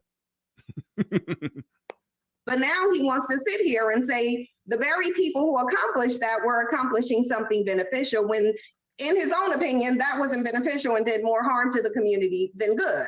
So I think that because we're having such a dishonest discussion where Black men don't want to take accountability for what they've done, they want to be the victims of society, but then they want submission from the women. The bottom line is, I'm not willing to deflect from the fact that that's a point that I also, I hate agreeing with her, but that's a point that me and you have made a lot of times, that when you spend too much time talking about how oppressed you are, you're going to make especially the pro-Blacks, especially the pro-Blacks who are hell-bent on being with Black women, but you're spending that much time telling them how oppressed you are. You're basically making these women that you want to be with Black men, but you want these women to be with Black men, but you're actively making arguments that make Black men look weak in front of these women that you want to be with Black men. Like that's a very counterproductive thing when you start doing that. When you that's why I said, if you want to, you play the victim game with a political agenda, and these are all the shortcomings we have, and these are the reasons why we have these shortcomings, because of the white supremacists or governmental system that did this and did that and did this, and this is why we need this, that, and this. If you want to take that to the government, take that to some politicians, get some legislation passed, great, go do it. Bringing that shit up in a conversation with your women,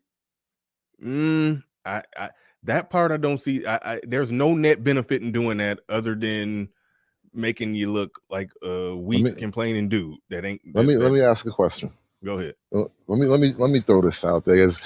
I wonder how often this happens, right? Has any Black man in this chat ever been in a moment with his woman where you arguing, something's wrong, whatever, y'all mad at each other, and she just suddenly like, baby, you know what? I understand the white man got you down, and then she lets you slide because white supremacy. Like, has any woman ever let you slide because of white supremacy? I'm curious how that works. No. What the fuck? It says Bernard Raleigh coward when confronted with alt-right white supremacists. I've never been confronted with an alt-right white supremacist. What the fuck are you talking about? I'm going to send you to a corner. I don't know what the fuck you're talking about. To your question, have that ever happened to me? Absolutely, positively not. But I can tell this story right here, and I'm gonna tiptoe around the story. My woman, she was in a long-term relationship with a guy who was on some blackity black oppression, white supremacy shit. And She said he made the argument to her that the white man gives women more than he gives us, more than he gives men, and that's why, you know, you got to be willing to do this for your men because the white man gives you more. Now, she had a problem with that, but see, here's the thing. At the time, I think she was kind of on some pro blackity black shit herself, but she could see the obvious problem with that. But so by the time me and her met, she was still kind of in that, you know, and to some degree still is, because a lot of, truth be told, a lot of black women, they never dropped a victim narrative. The whole victim mentality, what them did to us, most black women never drop that. That's just a fact. They never drop it. So she still haven't dropped that. And I know for a fact, the way that I talk and the way that I think, she either previously would have viewed that as me being a coon, and maybe she still does. Maybe she still does. But me and her had this conversation, and what she said, with all of her pro blackity blackness that she got in her, and with all of her, she think the government done horrible things to black people, in that, and the whole works. She basically said, I would rather have your, she was basically said, I would rather have your cooning, and you know, stand up like a man and not make no excuses and roll up your sleeves and do what you got to do to make it, than to be in here talking to me about what the white man want to allow you to do. Because she experienced that with a man she was in a long-term relationship with. And so so even though it was funny, because early on when I met her, she this is before she fully knew my perspective on everything. She was like, oh, I could never be with a guy that's a coon. She had said some shit like that. And I was sitting there thinking to myself, well, you're gonna eventually, something's gonna come up, and I'm gonna tell you how I feel. I ain't say this out loud, but I was sitting there thinking to myself, well, okay, if a topic comes up, I'm gonna state how I feel about it. And if she determines that, hey, I'm cooning, and she gotta go walk the other way, then so be it. So be it. So eventually shit came up, discussions came up, and she said some stuff that I disagree with, and I was like, no, that don't make sense because of A, B, C, and D, and broke the shit down. She had a little problem with it. She didn't go nowhere. But eventually she saw the value in a man who's, and I don't even know if to call it more conservative minded, or just that just don't got that what white people racism did to us shit. She saw the value in being with a man who doesn't have that, because she saw the alternative.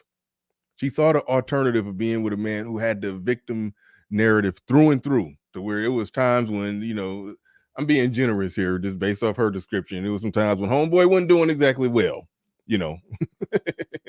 It was, you know, it was some times where that was a situation, just based off how she described it. And yes, he was that dude who would be jobless, complaining about his woman, about these white people won't do this, or these white people won't do that, or the white man this, or the white man that, or the white man this and the white man that. And, you know, you know, she experienced that. And she didn't realize how much of a sour taste it left in her mouth, until she realized that it was what it's like to be with a man who she previously would have thought was a coon, but he didn't have that rhetoric. So basically, somewhere along the line, she made peace with it, that, you know what, I'll take your cooning. I'll take your cooning before I take that shit that I dealt with before. So I'll say that. Nah, that's real though, because sometimes people need the stark contrast so they can make a proper decision. Yeah, but no, that was a real thing. And this is why I asked. That's why I asked the question. Like, I can't imagine. You never hear. That's why I think we were talking about this before when something else had happened. And I was saying how, like, when it comes to this whole community thing or whatever, it's only the men that are called to, like, ask, to make a sacrifice in anything. Nobody ever says black women got to fall in line on behalf of the community. Like, you got to love your black man better because of white supremacy. Like, that never really comes up. And then now you see when it even happens on an actual interpersonal level, it kind of cringe. It's like, really? For real, that's what you want from me? It's a weird thing to put. It's a weird position to even put a woman in, and it's equally weird to put a man in that position. You got to be responsible for you. You can't have these other higher false goals. Like, nah, you can only walk in your shoes. You know. Yeah, SKC is saying, wait, BR is a coon. Listen, compared to you, I'm Michael Eric Dyson or Cornell West. But but compared to the average perspective and thought process of the average black man, yeah, they would put me in coon territory. They would, because like you just sit there and just listen to people talk. Just, I mean, SKC, I don't know how much you are actually around black people, but when you get around black people and y'all just chilling and y'all just talking, it don't matter whether it's, you know, a family gathering or you at the barber shop or whatever. Eventually, they go argument about what white people doing to us is going to come up, and you're going to hear somebody say something that don't. You're going to hear people say some legit things, but then you're going to hear some people say some stuff that don't make no damn sense. And it is what it is.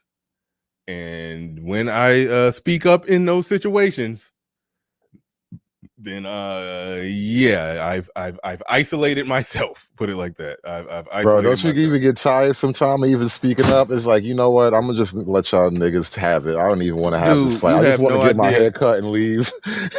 You have no idea how much I do that. I just like I'm not even up for a fight today. I'm not up for the fight. You know, I'm just gonna chill. I'm gonna chill and just and let it rock. Like I heard some people saying some things about damn, and I forgot his name. What's the white dude that shot 3 white people at a Kyle Rittenhouse. Heard people saying stuff about Kyle Rittenhouse where they were still talking as if he shot black people. And then all I did is pointed out, yeah, I know he only shot white people. Then it was like, yeah, the racist white people are still coming at him because they could see that they're like the same way that they would go after the white person that was trying to help the slaves back in the day. They hang him all the same. So that's why they going after Kyle Rittenhouse, because they look at him like, I'm like, oh, okay, all right. Right, just stretching everything way past reasonability. Like, you know, you just get, it's tiring. It really is tiring after a while. It's crazy because I know it don't take that hard to find the details on that you I mean, you could argue, okay, he came, okay, I ain't trying to make this a Kyle Rittenhouse show. I'm skip a few details. He came down there with the damn gun, and okay, and he's 17 and crossed some state line, whatever the hell, blah blah blah blah. Okay, probably was something not right there. I forgot all the details. However, when you talk about a man running away, falling to the ground with somebody chasing him, and then he shot on the way down while being chased by a group of people, it's like, and it was a white person who did it to white people. What the fuck are y'all in the damn? Why y'all in the barbershop going ham about this racist white man that shot a white mob? I'm That was gonna give you mobbing. some advice. I don't know how easy this is because I know you in Michigan somewhere, so the demographics probably different. But you got to go to the Dominican barbershop. You don't even speak the language. Whatever they talking about is gonna go right over your head. You're gonna get a good haircut and be out of there in no time, bro. I totally stopped going to the black Yeah. barbershop after a while. Now I cut my own hair, so I'm good. I'm good. I cut my own hair, but I cut my son's hair too. But when I want them to have a nice one, I'll I'll take them. I take them to a barbershop, and yeah. So I do spend some time in a barbershop, but not that much time. Not that much time. So I'm good. The barbershop ain't a big issue. Going in there and hearing niggas, niggaing. But anyway, all right. Let's get back on it. Let's get back on it. I see something brewing in the chat, like some little beef going on. I'm going to ask that stop, like full stop, like jam the brakes, put it in park, throw the keys out the window, stop. Like that. No, let's not. We ain't doing that shit. All right, let's go.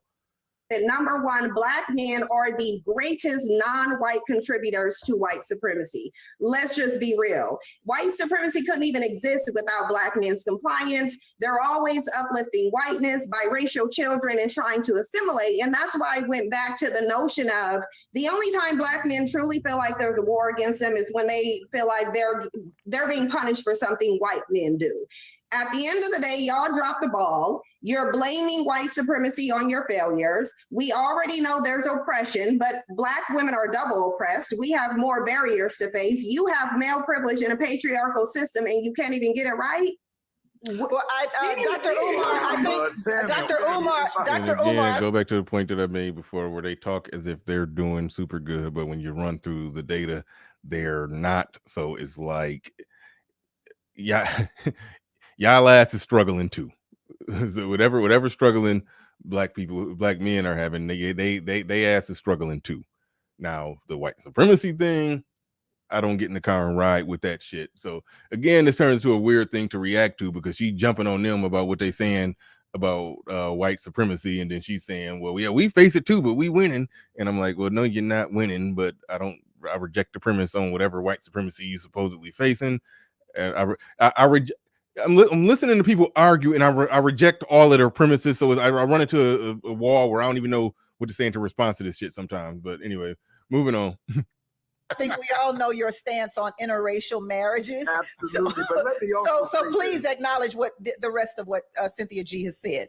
Absolutely. I'm not sure where Sister Cynthia took history class, but if you know anything about the transatlantic slave trade, the transatlantic slave trade was a European enterprise. It was I'm not talking about the Sub-Saharan. I'm talking about the Sub-Saharan slave trade. You should go look into it. Excuse me. You address me. May I finish? Go look into the Sub-Saharan slave trade, where Black men are trading their women and children for alcohol and tobacco. I want a monologue. May I finish? Go ahead, Dr. Umar. The transatlantic slave trade was a European enterprise. It was not an African enterprise. Although there were some chiefs who participated in it, by no means did they control the direction and extension of the transatlantic slave trade. So that's number one. Number two, Black men resisted enslavement, not only on the shores of Africa. Hold on real quick. There's a lot of truth in that, what you're saying, Trade MBD. You're only struggling if you identify with Black, which identify with Black. We Black. You're only struggling if you identify with Black, which automatically makes you pro-pook. The truth in what you're saying is I don't like this the we struggling thing. You know, that's where I fall into the lingo. But I'll acknowledge that part, that we struggling. But you know, when you're rolling up your sleeves to do what you have to do as an individual, but then you look at the total numbers of what's going on with Black people, you can look at Black people and say that Black people are not doing as well. I don't know if it's a sufficient answer. I'm divided. I'm divided on that one. I am divided on that. I think it is something else you're leaving out, is that there's like an ideology to Blackness. Like, you see how the name of her show is The Business of Blackness? There is also an ideology of Blackness, whereas this is why, 80-something, 90-something% of Black people vote Democrat. Is like there are ready-made, built-in behaviors and ideas that you're supposed to have as a Black person. And so when you deviate from the path, that's what it means. That's what he's saying about identifying as when you identify with Black, because when you break from the path, that's when you start to get called white and coon and all that stuff. So it's like either you identify with the ideology of Blackness, and you have to accept everything that comes with it, which is, get my cousin out of jail, he didn't do nothing, or you a coon. Right. No, well said. And I'm in a rock and a hard place with that one, because I'm a Black man. I do talk about Black issues, but I don't identify with it in that sense to where you got to buy it whole hog. He didn't do nothing. He didn't. You got on a free J-Rock t-shirt, even though J-Rock ass was climbing through the fucking window, was caught red-handed. He guilty as hell, dead right. Just guilty as hell, but you still out there with a free J-Rock t-shirt on. It's like that's the ignorant shit that we do, that black people do. Like the chick who some dude was shooting at her while her and her kids in the house, and then the police came and he had a 6-hour shootout with the police, and then he got killed by the police in the 6-hour shootout. And then they out there, on some Black Lives Matter rallying, protesting shit. It's like that. No, I don't identify with that shit. That is some bullshit. It's so much bullshit that I don't identify with. And I think Trey's point is that when you claim blackness and want to fix or even talk about the problem with any black issues, you standing over there with them niggas. And so I reject the premise that I'm standing over there with them niggas. But it's hard to not even. I get it from the standpoint that it's hard to not look like you with them niggas when you're talking about black issues. So I can. And now look, there's a whole trap in the mix. Like you over there with them niggas too. Don't forget, you got this whole trans problem up there. Like you over there with them niggas. Like this is why I can't be on the left. No matter what good things you might have accomplished, no matter how good your intentions are, I can't be over there with them niggas. Yeah. Kenneth Williams in the building with the $5 super chat. I do appreciate that. Just my 4 cents in the building says, so we all gonna act like Sinji isn't bleaching her skin. She looked a little lighter, but sometimes camera lighting can do some tricks. I don't know. I didn't put that much thought into that. I did hear a little rumbling of that in the chat room. People saying that she looking lighter, but so no, I'm not going. I'm just gonna call it camera lighting. Camera lighting. No, it ain't a damn filter. You can't have a filter on for 1 hour, but and not slip off. But no, it's camera lighting is amazing, and I'll go with that.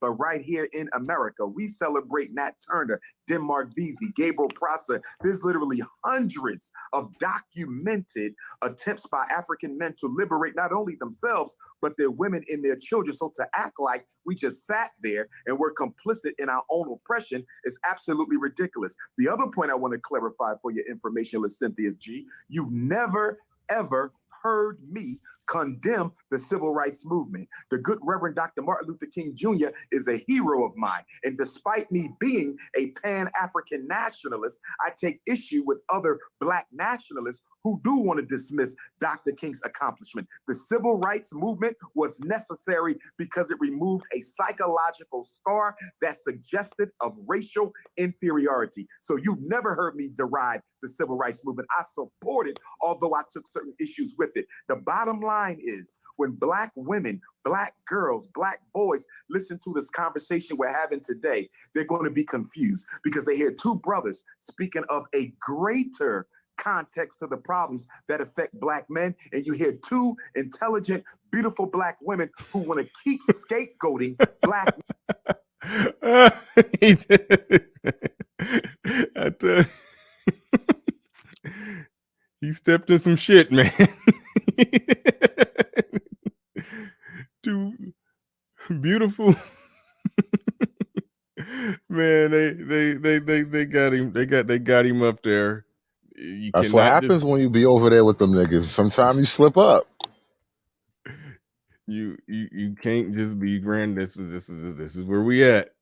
All that my beautiful Black women. You just can't be calling them all beautiful. It's room full of women. All the ladies are looking real beautiful in here. Like you're gonna hear somebody respond, "Thank you." You're gonna hear somebody with a deeper voice than you say "thank you." When you just compliment, say all the beautiful Black women here on the panel. No, cut it out.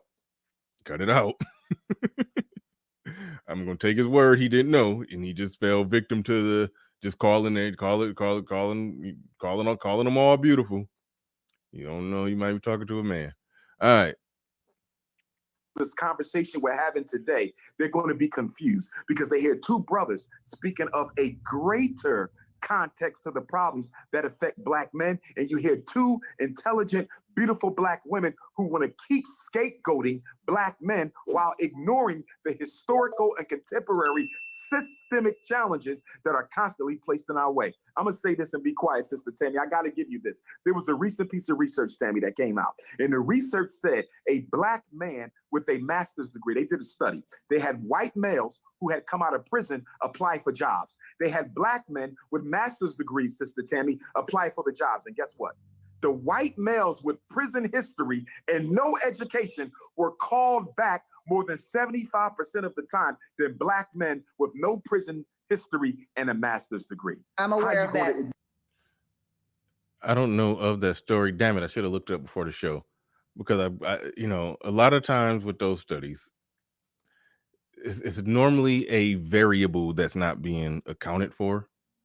When they say a white man with prison background got called back more than a black man with a master's degree, like for the same job, like this white man with a prison background just got a high school diploma and he getting called back more for jobs that require a master's degree, or is he getting called back more quicker for jobs that fall within whatever the hell he applying for, like construction work or something like that? So those are the details. Those are the details that I do want to know. With that, I'll try to find the study, and if I find the study and it's and if it's as bad as what he said it is, I will talk about it. I will talk about it. Or if it's I don't even want to take the bait. I'm not taking the bait. Listen, I'm suspicious of all these studies. Like you said, there's all these little variables that could explain the differences in outcomes or whatever, but it's irrelevant because I don't want to play the narrative of we keep getting held back. Like, how come there's so many black people in the corporate world now? That's why I think it's obviously something wrong with the study that's not necessarily being included. Like Trade MBD said, what is the job? Like that matters. So yeah. So shout out to Rosemaster One. I don't even know if I shouted you out. Thank you for that Cash App. Thank you for sending that $10 Cash App. Do appreciate that. And K Kumazi for the Cash App.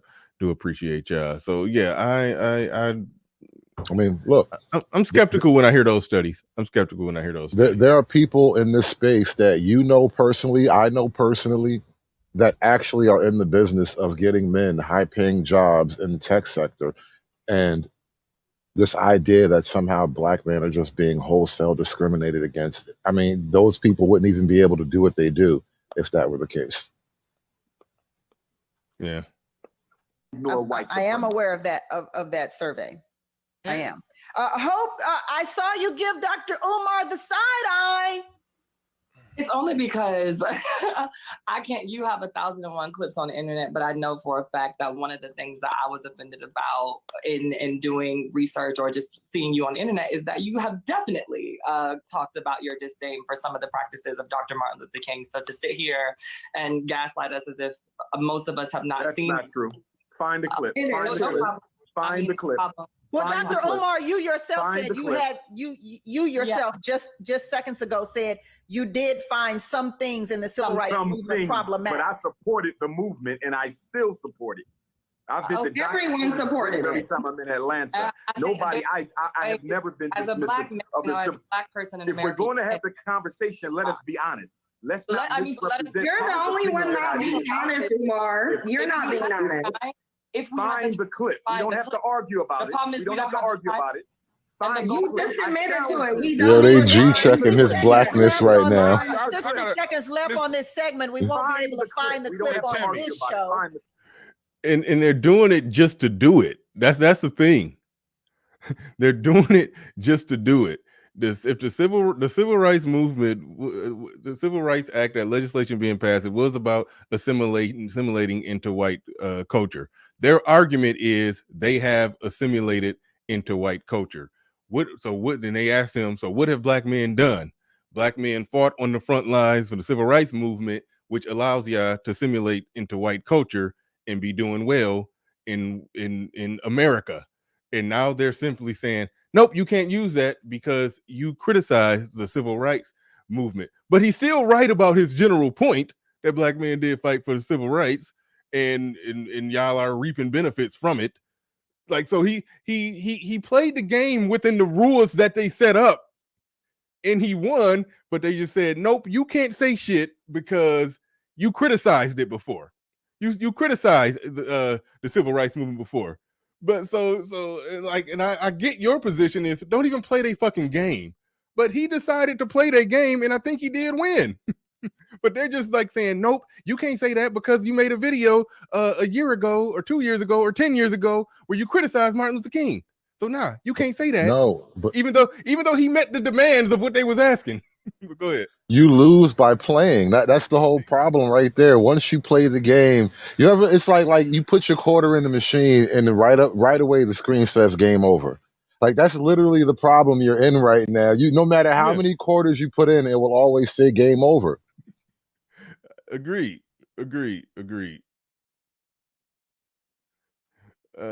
Golden Eagle in the building with a $20 super chat. He says, well, a good idea was to give corporations benefits for hiring men with jail records. Trump was with the Second Step Act, but people were against it. So yeah, thank you for the super chat. Appreciate that. Do appreciate you coming on through. Appreciate everybody who has been supporting the stream. But I agree with you 100% that you lose by playing that game. You lose by playing that game. But what I try to do in discussions like this is see whose internal logic is checking out. And in the internal logic did check out on his end on this part of the argument. On some aspects of it, it didn't. But on this part of it, he did check out. So that is simply that's putting a quarter in the machine and playing the rigged game within the rules of the rigged game. And he essentially won within the rules of the rigged game. But the thing is, it's rigged, so you can't win. so that's what's happening right now. They're telling him, no, you can't win. We asked you to produce something, you produced it, but because we're the ones who's controlling this game, we can arbitrarily say, nope, you didn't win. That's what's happening. The house always wins, bro. He in their house. Exactly. They're the house. When you agree to play that game, then yeah, they're the house. they're the house, and you can't win. So there it is. There it is. But shout out to Golden Eagle. But Hope, finish. Hope. Essentially, whether we find the clip or not, we know that those things have been said, and you know that you've said controversial things. Once again, we see you moving the goalpost when you find that. Controversial according to who? We find, once again, because my thing is you and Cynthia can have that dynamic, but I give you the space to speak. I've given everybody that space to speak, so please don't interrupt me. At the end of the day, I think... You interrupted me as well. Let's be fair. I did not. Yes, you did. And so once again, here we go in a space where Black women are making a point. It's more important to the Black... It's not about you being a woman. It was... Was she saying nigga don't interrupt me, or was she asking for like some womanly, feminine respect? Yeah, trying to play the woman card. As a lady, you got to respect me. Nigga up there clutching pearls and shit. Just, how dare you say this to a Black woman? That's what I'm like. She could have went with nigga don't interrupt me, but no, that was I was just a little old lady, and I like to speak my piece. All right. Oh, let's be fair. I did not. Yes, you did. And so once again, here we go in a space where Black women are making a point. It's more important to the It's not about you being a woman. It was about you being incorrect. It's not about you being a woman. Yo, see, that was the best thing he said all night. That was the one thing he said all night that was real. All that other shit he said don't even matter. That's the one thing. It's not about you being a woman, bro. Let's talk about that.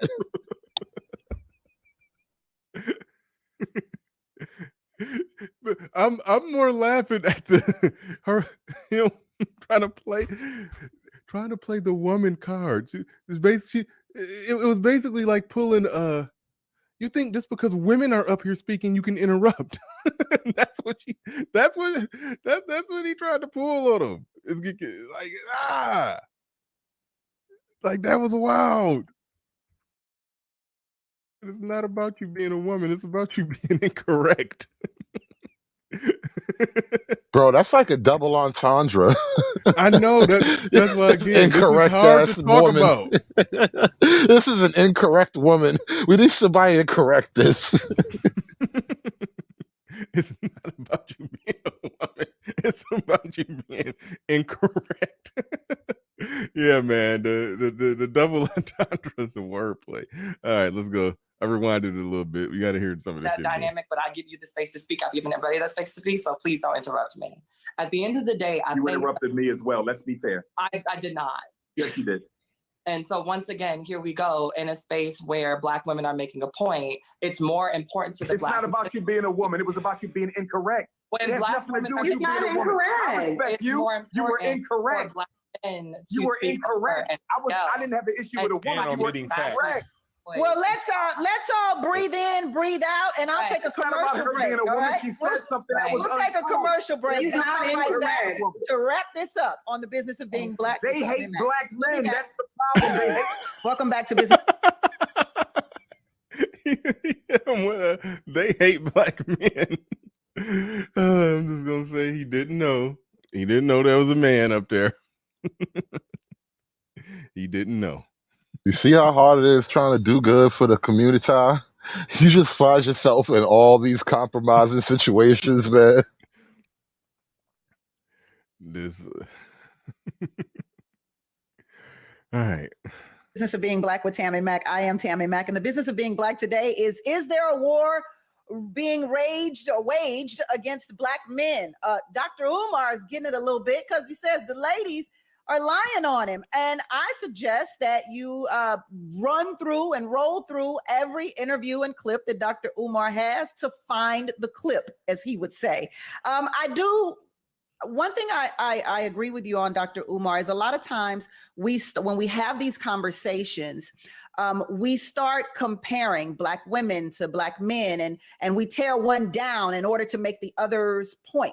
And oftentimes when I have these debates on the business of being Black, I notice that is often the debate, to break the other person down rather than build them up. But I do want to do some comparative. Hold on. See, I wish we didn't. I wish we didn't have to keep harping on it, but it's like it won't leave it just won't leave my mind.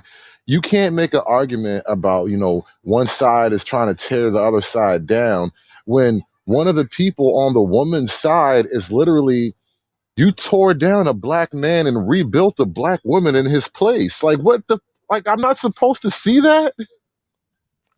Man, it's like that's what I was struggling with yesterday when I was trying to cover this, because I have a unwritten rule here where I like to attack the ideas and not the people. So I like to sit back and listen to the words that come out of somebody's mouth, and it is either right or wrong or make sense or don't make sense based on the merits. But I can't do it this time. It's like I had to borrow some words from the crazy therapist chick. And I had to say I lack the emotional vocabulary to focus on the merits, because the irony of some of the shit that's coming out of their mouth is I just can't. I can't do it. The irony of the shit that's coming out of his mouth is just It's like they punking you. It's like they daring you to say something. Like, watch, look at him. Watch, he's just gonna sit there. He ain't even gonna say nothing. Watch, look at him. Look, he ain't gonna say shit. It's like, if you're sitting there saying that, well, Black men have really they've essentially abandoned the they haven't like on the last one. It was basically something like Black men have not rose to the occasion of being men. They have not rose to the occasion of what a man is supposed to do. And I'm sitting there like, how the fuck could you sit there as a former man or a current man presenting as a woman who may or may not have cut your dick off, talking about somebody, men not rising to the occasion or stepping up to the plate or abandoning their post? How the fuck can you do that? So, am I supposed to sit here and examine whether or not black men have abandoned the post, or am I going to sit, or am I supposed to say, "You cut your dick off"? So it's like, not how do you without have the even conversation? no, without even going like graphic like that. But like, how is this not a version of a black man abandoning his post? Like this is a literal definition, right? Like you totally abandoned your male post. Like you had a job. You had one job. Be a man.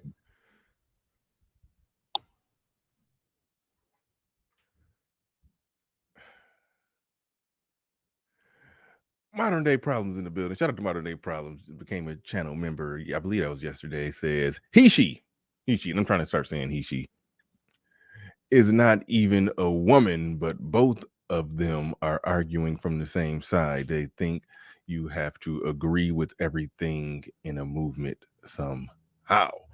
Thank you for the super chat. Appreciate that. Appreciate everybody who's supporting the stream. Appreciate everybody who's supporting the stream. Let's go. Men face more obstacles than black women. Dwan. I don't want to put it in questioning right here. Do black men face more obstacles than black women? Dwan. No question could be more victim Olympics between black men and black women than to even ask that question. Like, goddamn. But all right.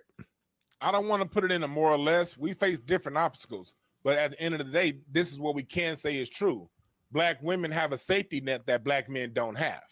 If a black man loses his job, like earlier, what they're talking about earlier, black men have no accountability. Well, if a black man don't pay child support, he gets his license taken away, he gets his passport taken away, and he can't get a job. So there's accountability there. When it comes down to when a black man messes up, he's going to go to prison far longer than anyone of any other race or any other sex. So we have the most extreme consequences, but when it comes to a safety net for when we mess up, when we're down in our life, there are no programs for black men. You can't go through the government and say, hey, if black men with children, here are this list of programs that only men can get. But it's a whole lot of stuff out there for women. So what's happening, what I'm seeing right here is a lot of lies being told, but lies of omission. Omitting these safety, the fact that women have these safety. Now, right now, he's saying true things, but okay, this is a 50-minute video.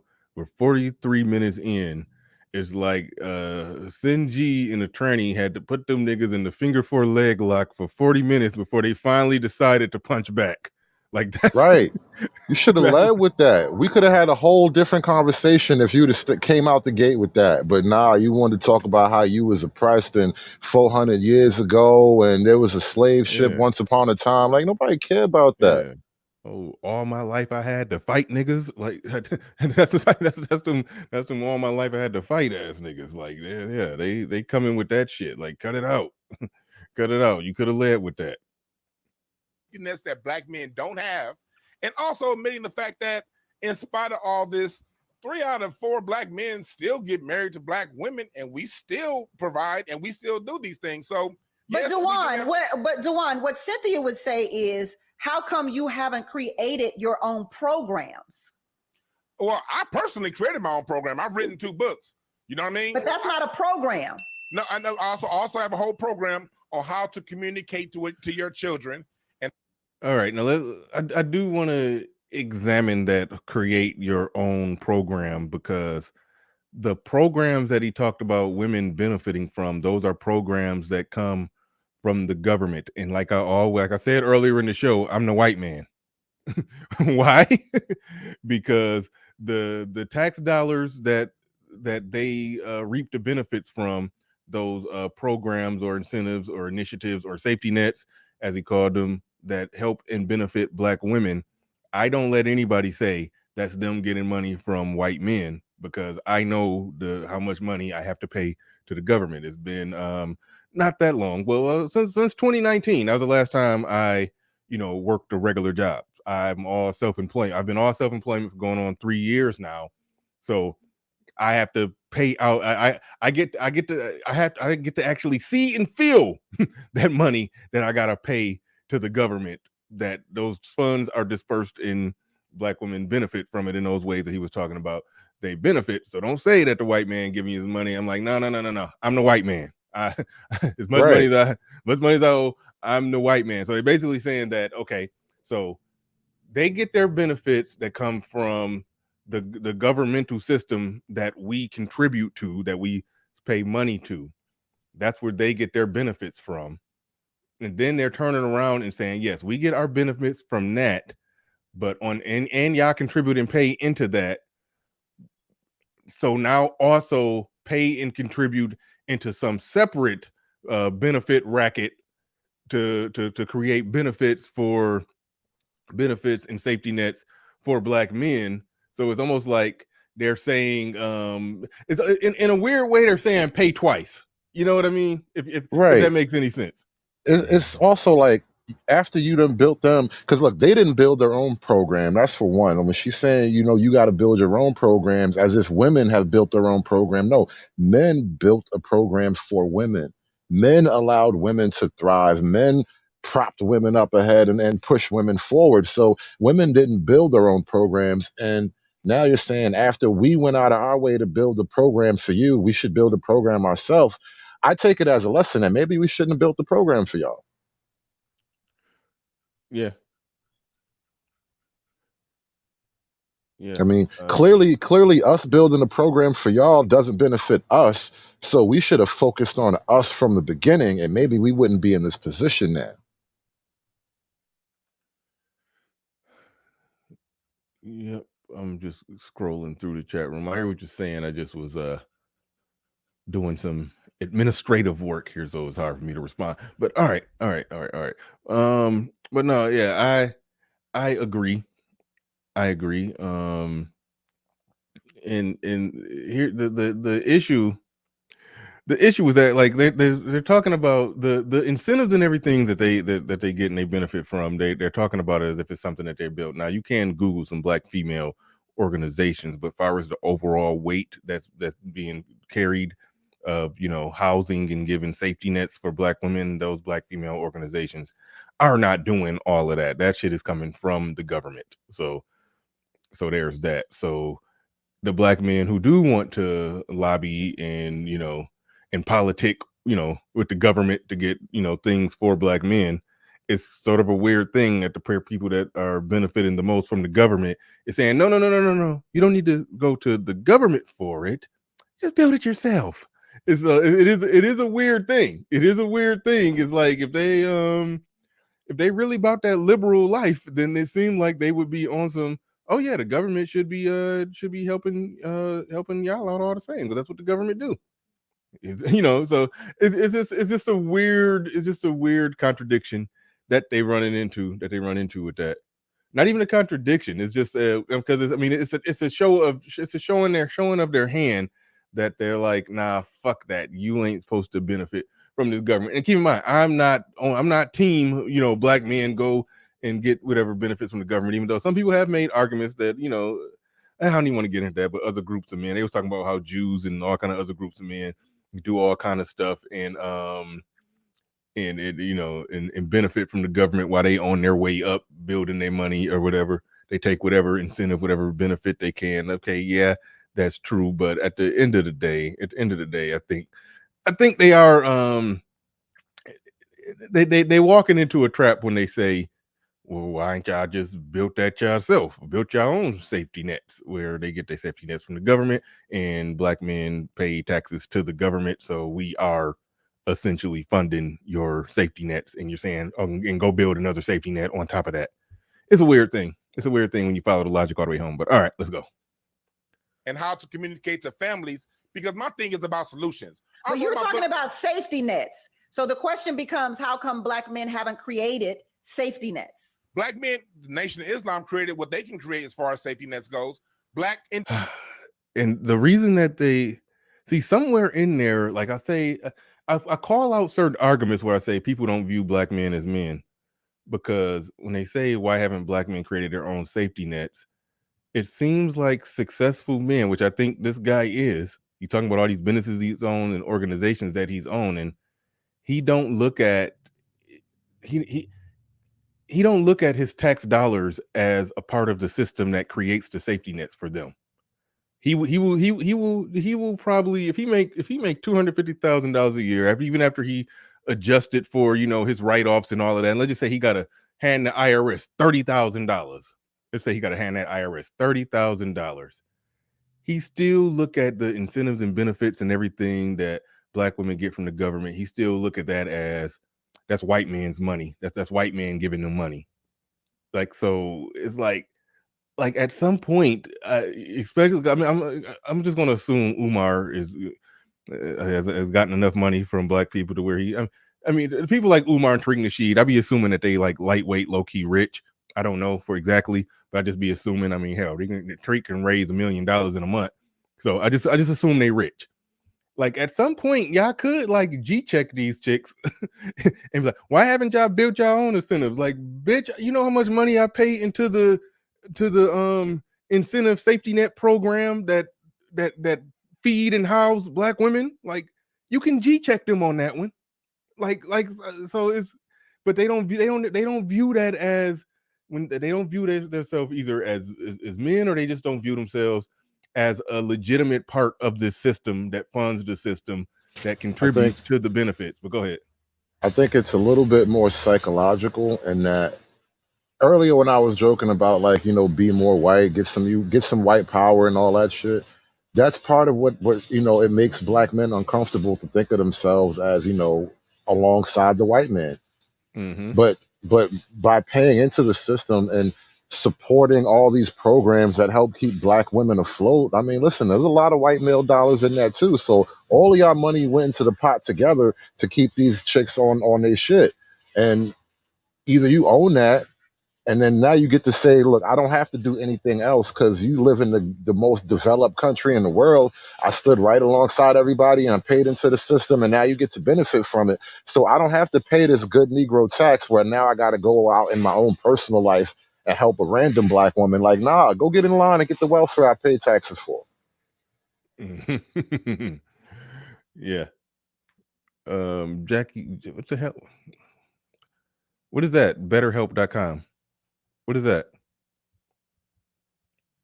I gotta Google and check what websites you dropping in my shit. Hold on. Stop the show. Oh, wait, no. What is it? Explain to me what is this and why you're dropping it in there? Because I can't tell in a snapshot. All right. Thanks for that super chat, Deanie. Thank you, whoever else sent the super chat. About to get back into it. Jaquan in here says, another one for the movement. Thank you for that very much. Do appreciate that.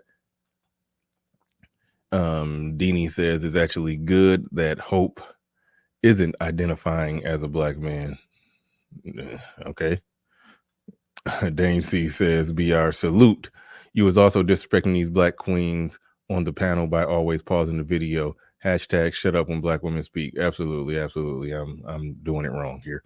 Dane C in the building says there was no free lunch program before the Panthers. Panthers doesn't get the credit they deserve for inspiring free lunch and free healthcare. I mean, that's one way. That's true. That's one way to look at it. But I think I look at it on a broader lens or a bigger scope. As Black men, we could talk about we pay into that system. Deanie in the building says, and when I say pay into the system, I mean the government system. We pay into it. Deanie in the building says, we created programs. Hood Conservatives looks in the mirror and sees Tom Hanks. LOL. Don't block me, BR. Huh? We created programs. Hoods. Oh no. Okay. I get the joke. Good one. All right. I see what you did there. All right. Let's get back into it. We almost at the end of this shit. Independent organizations create safety nets for each other all the time. I'm talking about governmental safety nets. We can't go to the United States and say, hey, we need something only for Black men, because it doesn't exist. There's a whole welfare program coming out in Atlanta that's only for Black women. Same thing in California. There's a whole universal basic income that only Black women can qualify for. Black men can't get. But do you believe that that's because Black women came together and said, we need a program? No, the reason why that happens is because the white supremacist plays on this schism within Black society, and they give one side greater gifts than the other, and that can lead to infighting. And then people who don't analyze what's really going on, they're going to just see the result and not see the cause and say, what's wrong with Black people? Is the conclusion there that he's basically saying we need more gifts? Is that what just happened? Probably, because that's also why I'm like against the welfare state. How about nobody gets to fight over free money? That would solve the problem too, you know. He said the problem with the white supremacist structure is that they give one side more free gifts to create a divide between us. And he's asking for more gifts from the white supremacist structure. Like, what does that say about you, Black man? And that we don't went round and round and beat this thing, but he circled right back to the he circled right back to it. He had the conversation, I thought, where it needed to be, but then he circled it right back to that shit. Okay, this is one thing I want to throw at you. They said Black women get more from the government because they started to say because they have lobbied and went to the government and played the political game the right way and blah, blah, blah, blah, blah. Or is it that they're just women and the government going to do more for women than what they do for men? Like in general, across the board, it's good. They're going to do more for women than what they do for men. And there are some things that are specifically for Black women, but the fact of the matter is most of the stuff they benefit from is stuff that's for all women. And then look, when you get closer to the ground level, you're going to find a lot of Black men who are, you know, integral parts of making these things happen. Absolutely. That's why I was sort of poking and prodding at the notion that if we just had, you know, majority Black, like 80% of Black politicians, you know, and I laid out what Black politicians look like. There's the Barack Obama, Cory Booker types. There's mentioned Jesse Jackson Jr., a few Al Sharpton race hustling ass niggas. Then there's the not Stacey Abrams. I'm forgetting who is. I be getting Brittany Cooper, Stacey Abrams, all them chicks. I get them all mixed up. But you know those types, the Maxine Waters, Kamala Harris, like that. That's what Black politics would look like. And if those people were in power and had the same, and I shouldn't say in power, if those types made up the majority of the seats in a country that had the same exact resources and same ability, I do believe that they would put out the same incentives, and even the men will put out the same incentives and initiatives for women that we see right now. Like it would be the same situation. So I don't even think it's a matter of one side giving more gifts. I think Black male politicians left to their own devices would give more to women than what they would give to men. It would be the same thing. That's why I say that, because I'm like, why even call it white supremacy? If you took Umar and this dude and put them in a power position, that they probably would still give more to women than what they give to men. So that's why I'm not buying that argument. They would give more political safety nets or social safety nets to women than what they would give to men. That's just a brute fact. So that's where I'm at with that. People. That's the government's tricks going on like it's always done. Let's elevate one group over the other and watch these two rascals fight each other. That's what's going on. Okay. I'm not sure that anything governmental is a gift, though, but hope. I think that when we talk about it, a lot of those programs, especially the ones what she just said right there, she's not sure if anything governmental is a gift. The men are supposed to be the ones making that argument. The men, it's supposed to be the women that view it as a gift and free money. It seemed like the men who never benefited from that free money but contribute money into that system should be the ones not viewing it as a gift like that. So that just shows where the mindset is at. today, since we are going to do the history thing, were not just made for Black women, but Black women accessed them because Black women were the ones that were in the household that had to take care of whatever was left when the government did steal our Black men away, or when Black men did fall into the hands of white supremacy. Government did access them. Are going to do the history thing. This is one of those situations where we got to listen to what is said and try to respond to what's being said and ignore the fact of who's saying it, because that was some very crafty bullshit. But Yeah. let's hear it.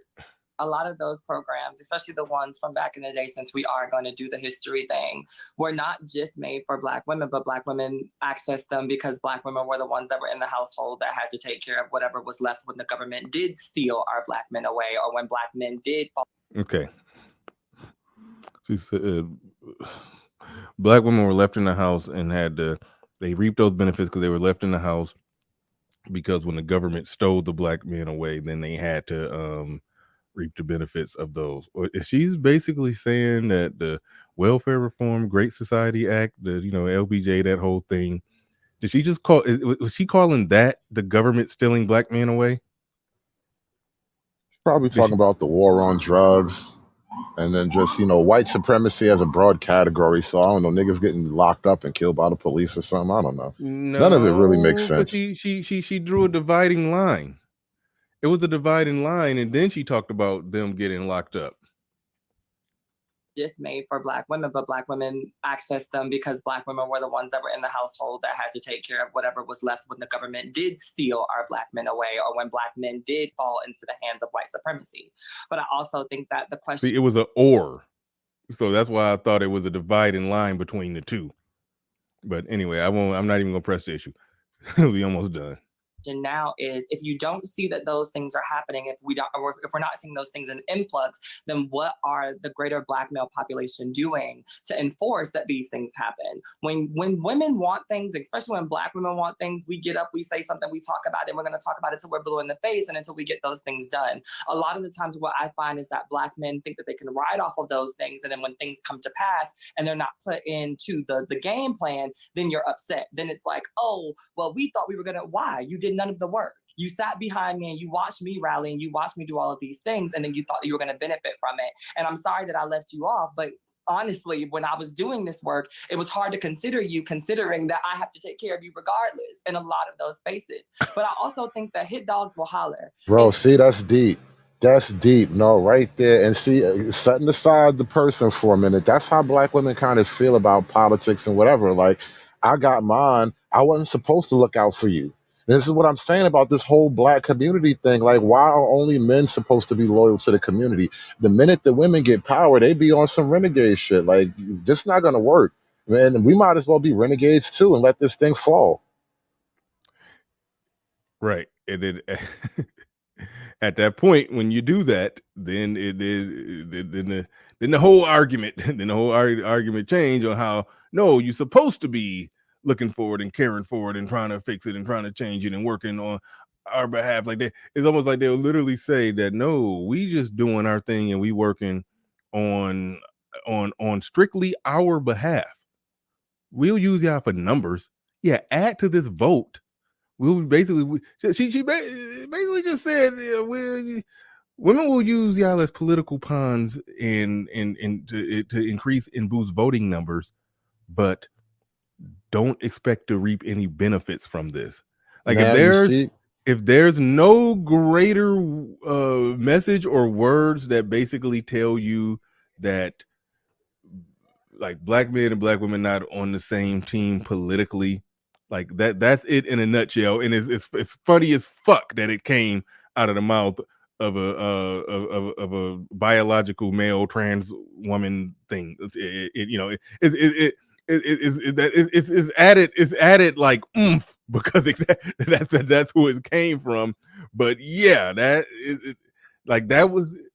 was basically explaining a lot of what we've been saying. Part of the whole reason and mission and purpose of a lot of the stuff that you cover on your channel, that statement right there capsulized it right there.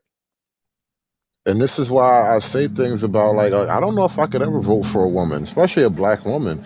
And I mean, call it misogyny or whatever, but the simple fact is, I'm voting against my own power. That is a psychological problem that I think the black men have to kind of accept.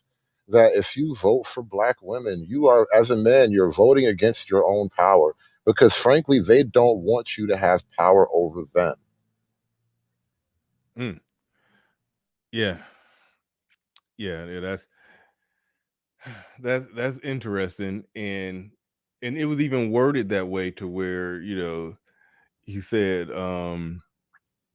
yeah, I try to, we do all the work, we do the lobbying, and y'all just try to come in on it, but expecting something, but like, no, you ain't gonna get shit. Like that She didn't was, even say lobbying. She said rallying. Like if you go back, and I hate I'm saying she, but you go back now, and it's like what you said was black women, they talk about it till they're blue in the face, then they get it done. Like you just left out all the actual steps, mind you. Talking about it ain't getting it done, and getting it done is just a phrase. Like what are the actual steps there? So you kind of skipped over that. You just left it as a magical statement. And so basically it's like you think you just rally and things happen. You think you just talk and things happen. It's like, no, you got a lot of men on your side, and then things got done. yeah, yeah,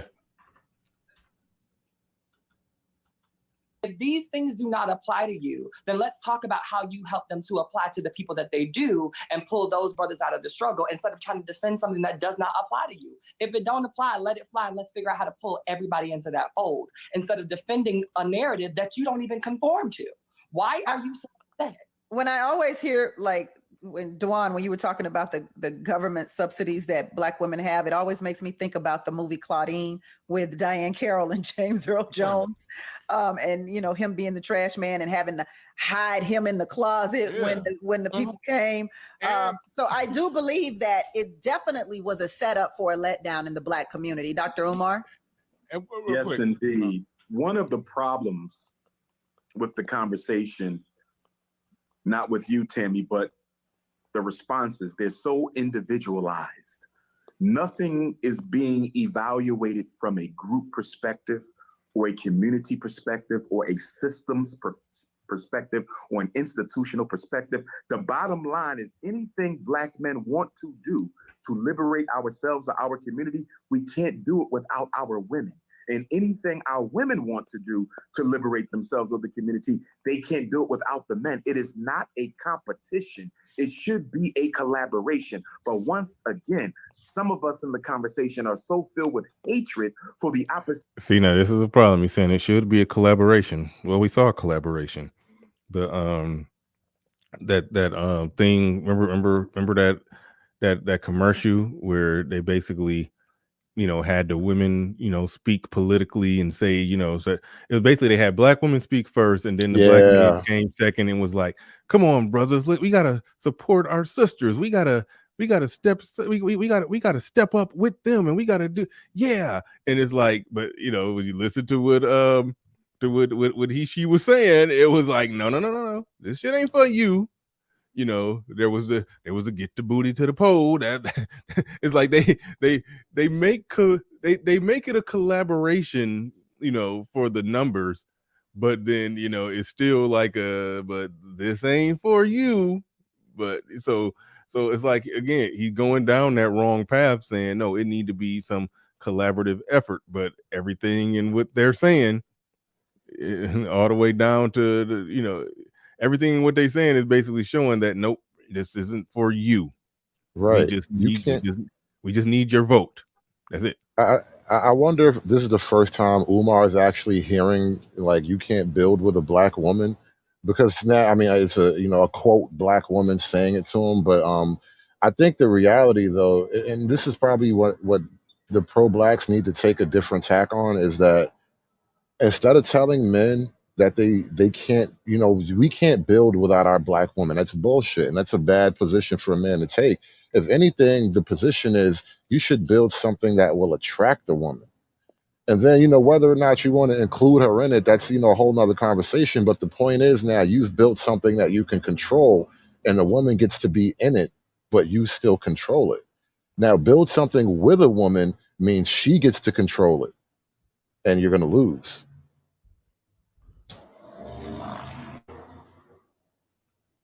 gender that we can never get around to talking about solutions. And in speaking of clips, Sister Tammy, there is one clip you might want to ask Sister Cynthia about, because it was sent to me by about 30 people several months ago, maybe even weeks, where she suggested that women, Black women, should abort their Black male fetuses because after birth, they would not contribute to anything worthwhile in the Black community. Could you ask her to clarify her comments? I would love to. Women, Well, Black I would women love to too, but we don't abort? have time. So, Dr. Umar, what I need you to do is tell us what you're working on so we can be a part of it. Yes, indeed. This He Saturday. should have said, "I'll yield my time to Queen Cynthia right now." That's what he should have said. Facts. I mean, why you didn't bring this up 25 minutes ago? You've been at this for this is an hour at least. How long is this clip? 40 minutes, the 51-minute long 51 clip. minutes. Yeah. And you didn't bring this up until the last second. Like, bro, Umar, you bad at this. You got to get back in the. I don't even know if he knows how to fight a Black woman in a debate. Like, you just don't know how to beat a woman. That's that's the problem. I know that sounds horrible. When I said it out loud, I regretted it immediately. But that's his problem. Umar don't know how to beat a woman.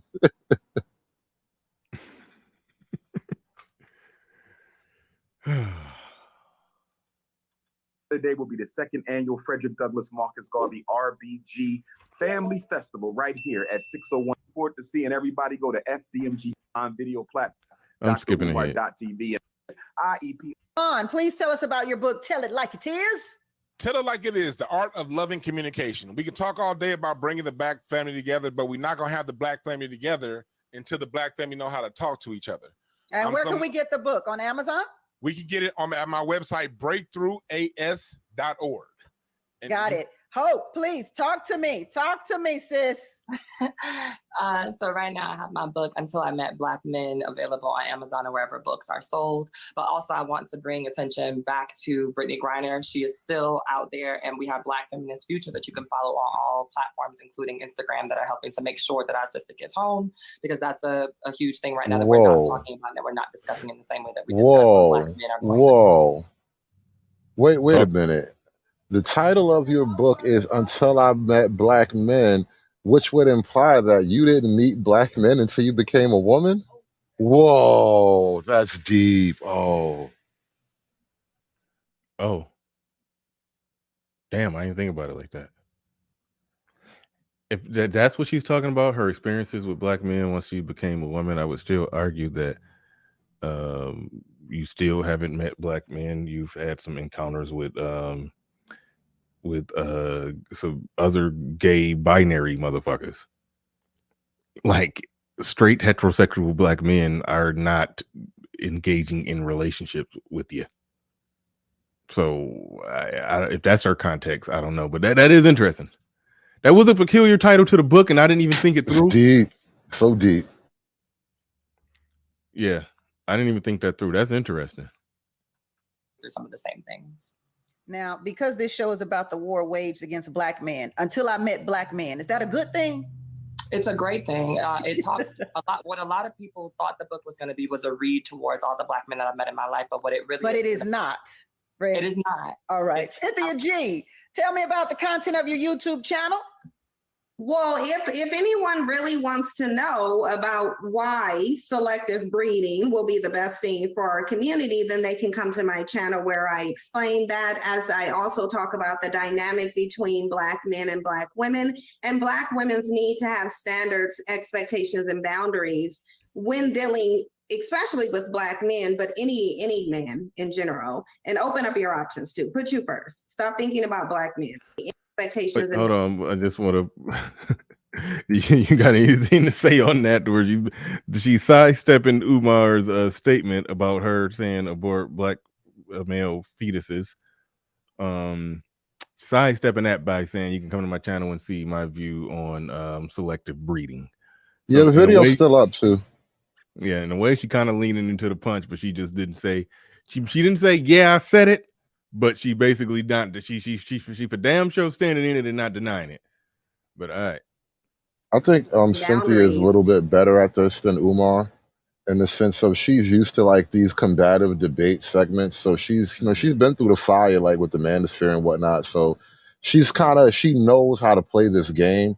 And I don't know that Umar, he doesn't have that same like killer instinct that Cynthia has in this type of situation, and so Mhm. she just comes off a little bit better in this. But also like Well, no, because she's coming at it from a perspective is that this is my enemy and I have to defeat my enemy in this discussion.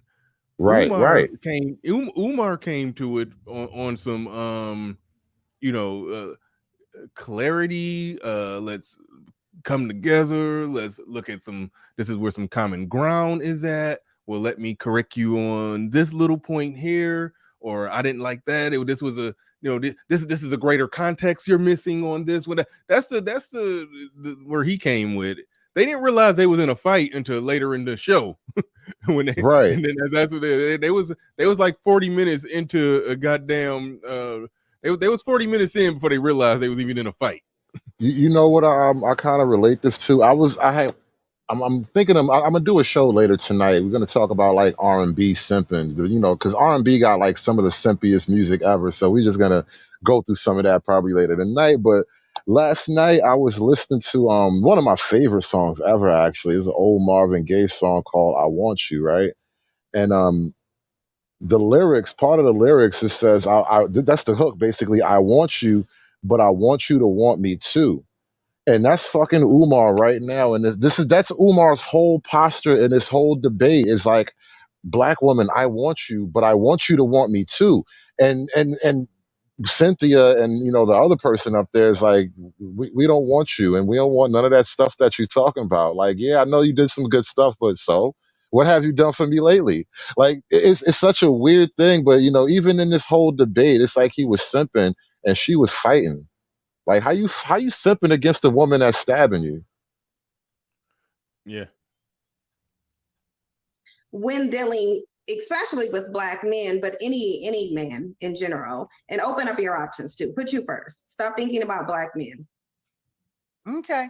And I'm gonna be thinking about my black man, Cynthia, because homie is all of that and then some. So I'm thinking right now. Matter of fact, this show is over because I'm about to go think up on something. I can't join you in that one. Quiet as is kept, so am I. But I still feel how I feel. Did you hear that last line from Cynthia? Did you She catch still that feel one? how she feel. I know.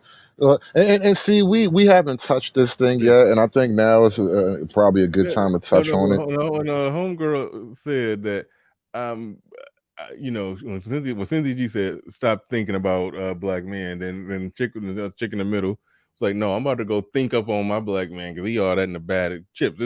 This or whatever, something like that." And then she said, "Because this show is over, so I'm about to go think on him right now." About basically saying, "I'm about to go, get all caked up, booed up Hmm. with my man." And then Cynthia G is sitting there saying, "Quiet as kept. I am too." Like, but she basically saying, "Yeah, I talked all this shit, but I'm about to go get some black dick too." Like that. Hold Like on, that. run that back a second. Let's replay that. I want to You missed check the it. tape again. Yeah, I got to check that again. I go all the way back for you. About why selective breeding will be the best thing for our community, then they can come to my channel where I explain that, as I also talk about the dynamic between black men and black women, and black women's need to have standards, expectations, and boundaries when dealing especially with black men, but any man in general, and open up your options too. Put you first. Stop thinking about black men. Okay. And I'm gonna be thinking about my black man, Cynthia, because homie is all of that and then some. So I'm thinking right now. Matter of fact, this show is over because I'm about to go think up on something. I can't join you in that one. Quiet as is kept, so am I. But I still feel how I feel. Oh wow, you lying bitch. You talk all that shit about a black man, and you about to go suck you off something. Yeah. God, yeah, you see why you can't take these chicks serious, bro. Like, no matter what she says, no matter how she feels, she about to go jump on the dick right now. Like, listen, I thought, oh, bro, I can't even do it no more. Like, really? After all that, and then shame on you for giving her some dick, by the way. At this point, you are sleeping with the enemy, bro. You deserve better. Whoever fucking Cynthia G deserves better. Yeah. Yeah, this is that. Somebody said she's probably into like a BDSM dom, like she's she she. Never mind. I ain't about to go there. It was some imagery that I wish not to discuss. All right, Kristen Hutchins in the building.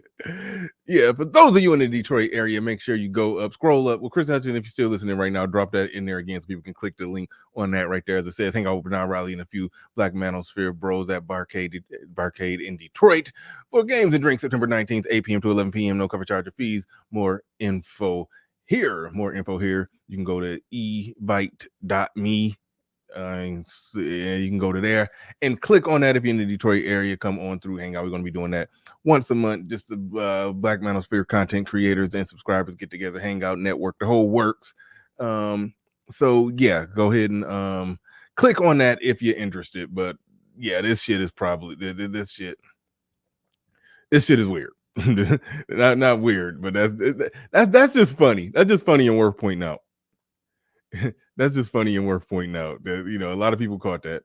A lot of people didn't catch that, where she basically said, quiet is kept. I'm about to go do that too. I'm about to go get up with, about to go cake up with me and man too. Like that. Cynthia need to get with Hope. That's the man for her.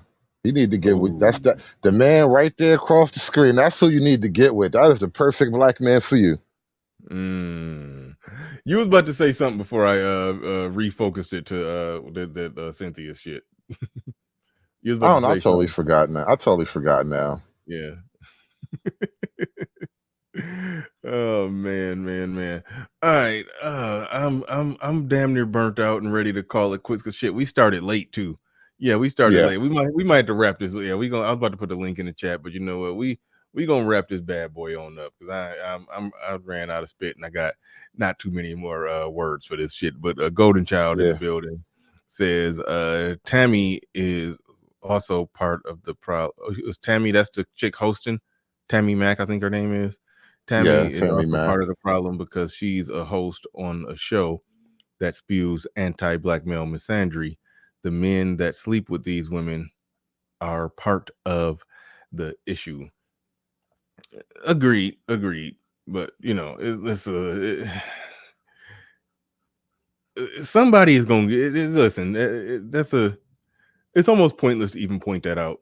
Somebody is gonna get that woman some dick. That's just a brute fact. You can't ain't no getting around that. Somebody's going to do it. You know.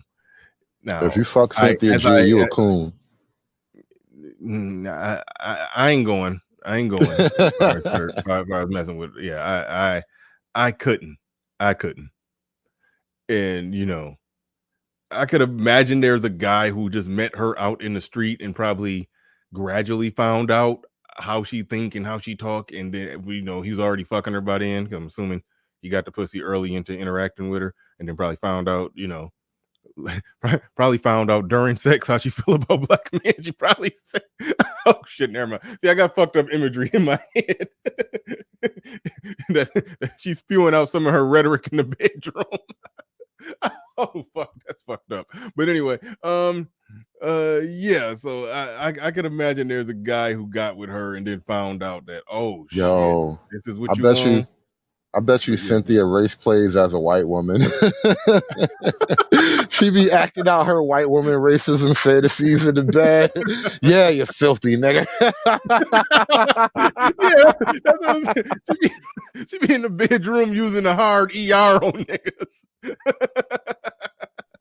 Like, come on, you know she not into regular black woman stuff. She calling him nigga with a hard ER in the bedroom. Oh fuck, that's messed up. Yeah, but yeah, any dude in this space that's yeah. I mean, I ain't even going there. I ain't even going there on dudes who like hear her talk and know how she talk and know how she think and still want to go. Nah, fuck that. I ain't even y'all clowning. Y'all tripping. I hear things from time to time. Like it's dudes who like really like her, and like they like her. Like it's like y'all are fucking. I don't know. I can't even explain it. But all right. Let's. We got to get out of here. Man, thanks for coming on through and in doing this one with me.